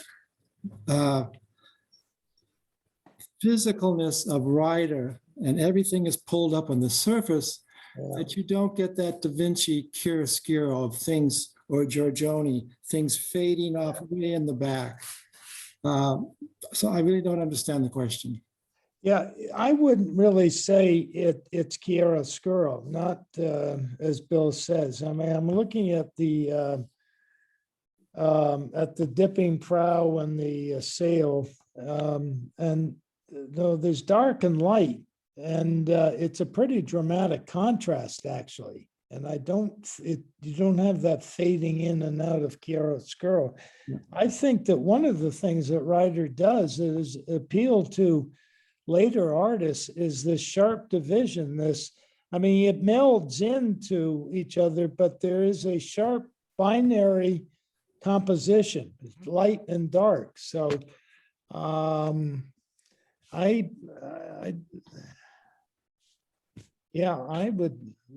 wouldn't say that's chiaroscuro in the old Renaissance or Baroque tradition. I think what is very strange in Ryder's painting is that many of them are so dark, you can't see anything. I remember, I think, seeing, what is The Lovers, I think was the title. And you have to look at it for a certain amount of time before seeing the light coming through from behind and seeing the shapes emerge, because the painting is so dark, you can't see anything. Yeah.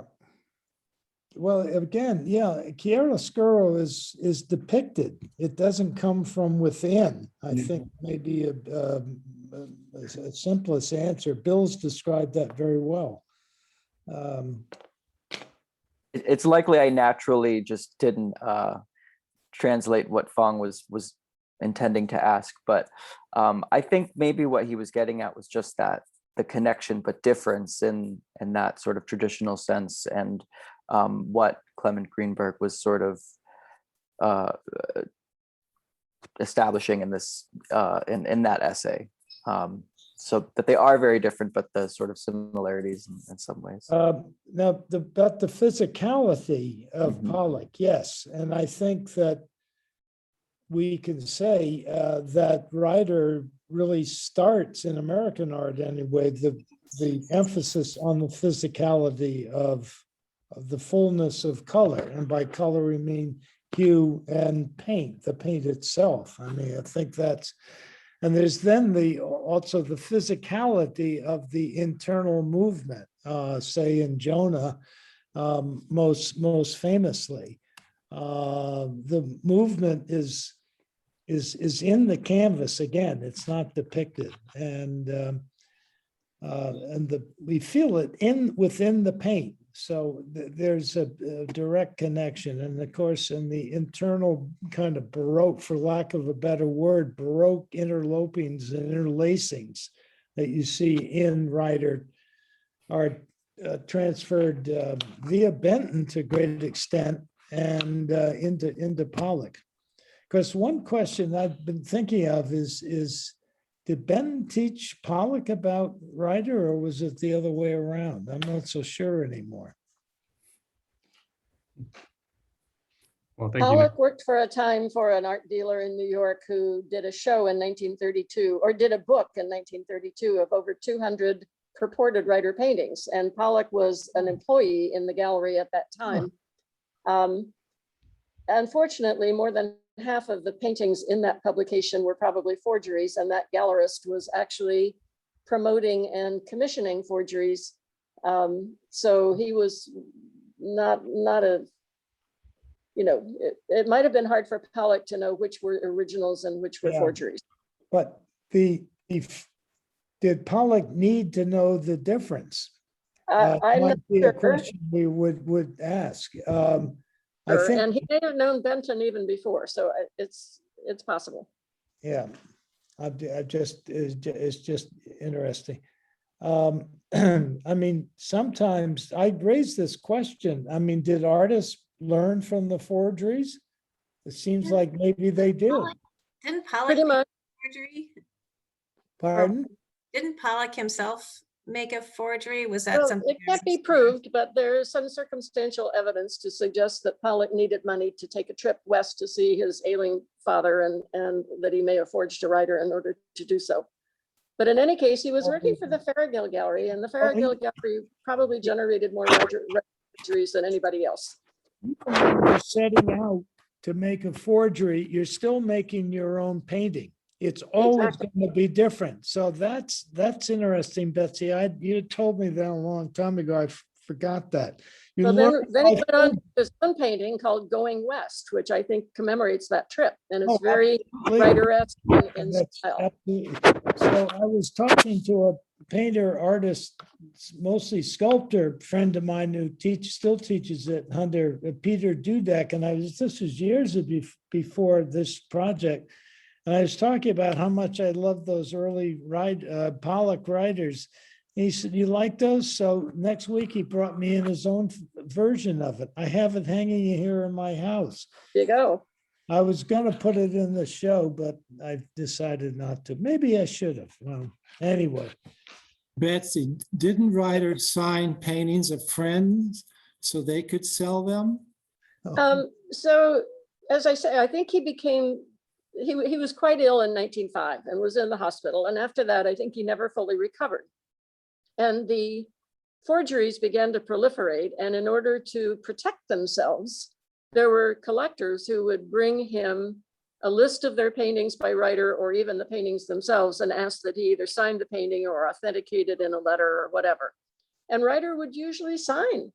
He signed a letter for Albert Sandon saying, yes, all of this list of paintings is all original.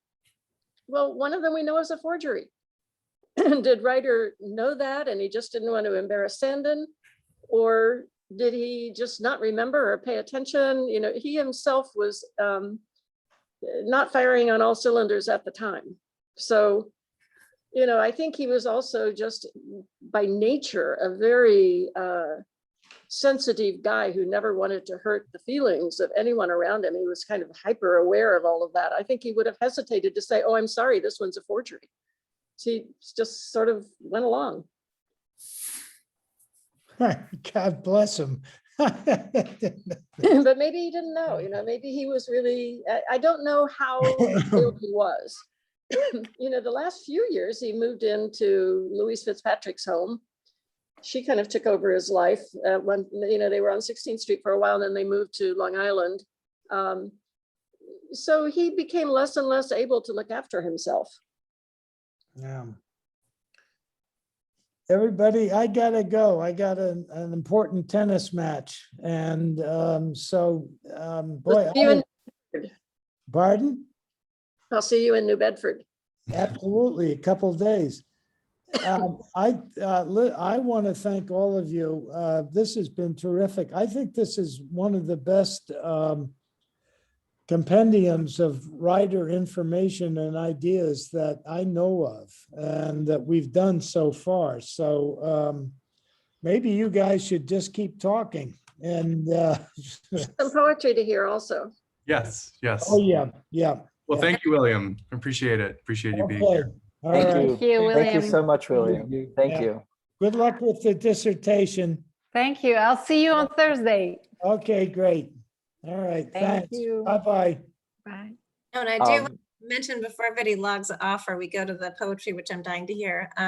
that Bill and Betsy, and actually one of the artists I see on the list here, Nick Whitman, will be on an artist panel discussion on Zoom on Friday evening at the Whaling Museum. In 6 person, p.m. 6 p.m. So please join that too. But Nick Whitman, a photographer, just fabulous. He's in the show and in the book in Bill's chapter. I thank you, Bill, so much, and good luck at your tennis match. But what's the second question? The part you had another question? yeah, I don't want to. I don't want to keep you, but I do want to. It's all right. That's all right. I don't need warm up. I just go out and hit. So I do. I'll pass the mic over to Sophia now, who's going to ask the second part of the question. Hi, everyone. Thank you for this so far. I am totally nerding out on all the painting knowledge. So this question is also from Vaughn. Pollock loved Ryder's paintings, not just because of the unorthodox materials he used, but because the paintings were so small and yet conveyed such a vast psychological space. Specifically, Ryder's Moonlight Maritime, now met in New York, was a major influence on Pollock's Autumn Rhythm, one being physically small and the other very large, yet both convey the same scale of monumentality and psychological space. Can you discuss how both artists relate to scale in this way? Well, Fong did a beautiful show at Mana, and in the entrance to the show, he had a full-scale Pollock reproduction. And next to it, he had a Ryder painting, I think Toilers of the Sea, blown up the same size. And it clarified perfectly that in your mind's eye, when you make contact, it expands and takes over your entire mind. You don't have to paint the grand scale. So I love that entrance Fong had at the show.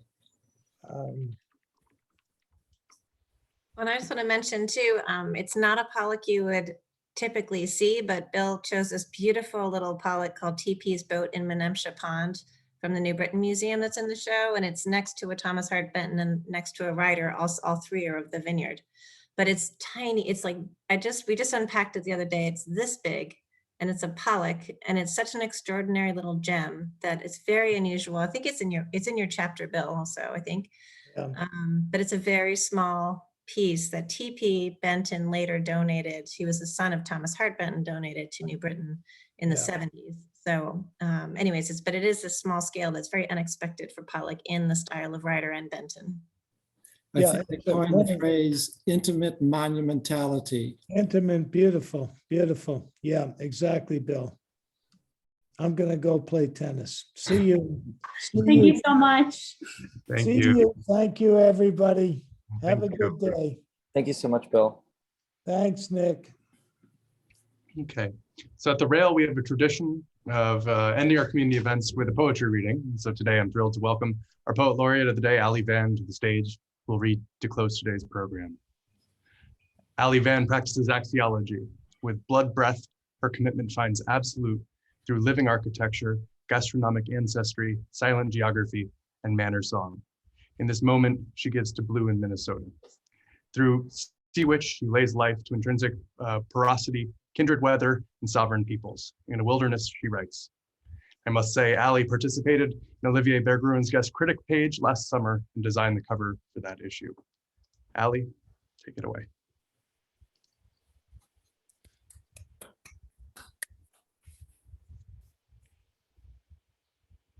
It's a pleasure to be here. And Cal, thank you very much. To meet all the scholars and lovers of Ryder as well. I'm going to recite one of a series of the piano poems, which I write in chapters. And if it is not through the mind into the piano, through cooking, especially through the pandemic, then it is as a comprehension incantation. And this one I dedicate to this day.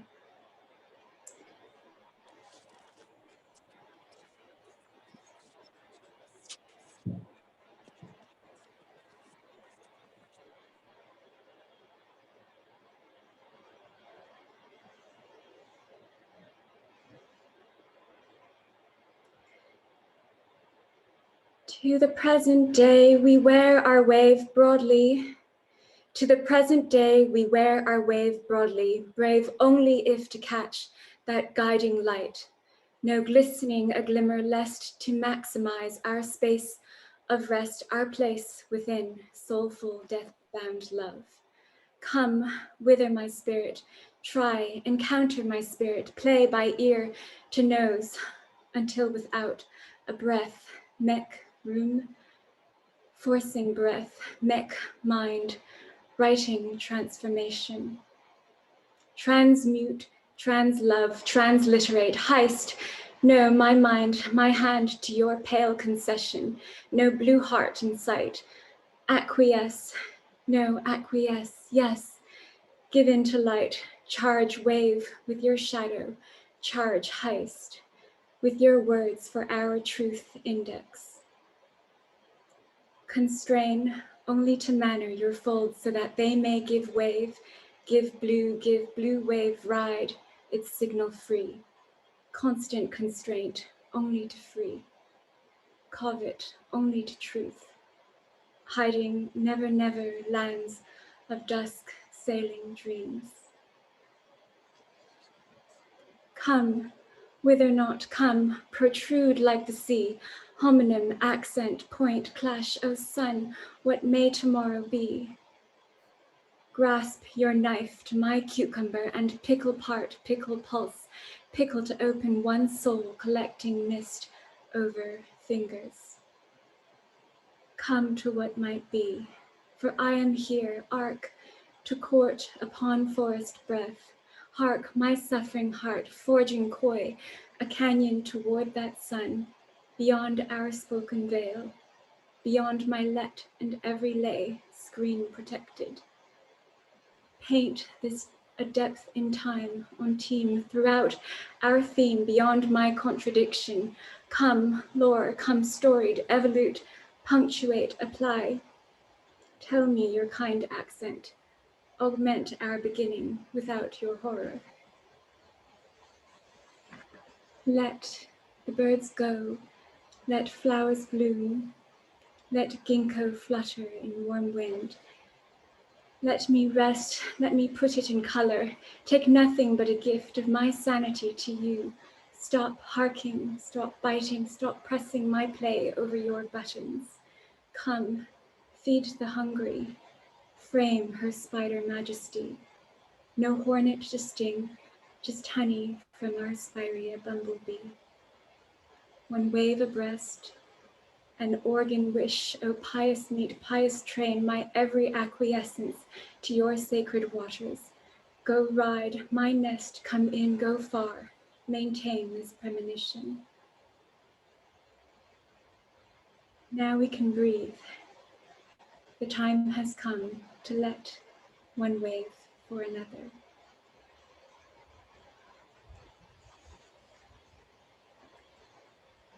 It is through this that I hope that if not a portrait of error, at least a compass, perhaps to guide us toward our subjects. And like the world that Ryder has created, I hope too that this world will never end, and should it, perhaps with the same kind of great hope. Thank you. Thank you so much, Ali. And thank you, William. Thank you, Christina. Thank you, Elizabeth. Thank you, Bill. Thank you, Choghakate. Thank you to everyone who tuned in today and all the fabulous questions today. This was really, really wonderful. I can't wait to make it up to New Bedford. I need to see this show. Please join us tomorrow. We do this every single day. Join us tomorrow at 1 p.m. for a conversation between artist Monica Baer and Rail Editor-at-Large Tom McGlynn. You can all now turn on your microphones and say goodbye as you leave. Thank you. Goodbye. Goodbye. Thank you so much, everyone. Bye. This has Thank been you. incredible. Thank you. Mind-blowing afternoon. Thank you. Thank you. Thank you. Beautiful reading. Thank you. All the Untitled. Thank you for the beautiful poem. Beautiful. Ali. Thank you. Wonderful conversation. Thank you, Elizabeth. Thanks, Ali. Thanks, Bill. Thanks, Nick.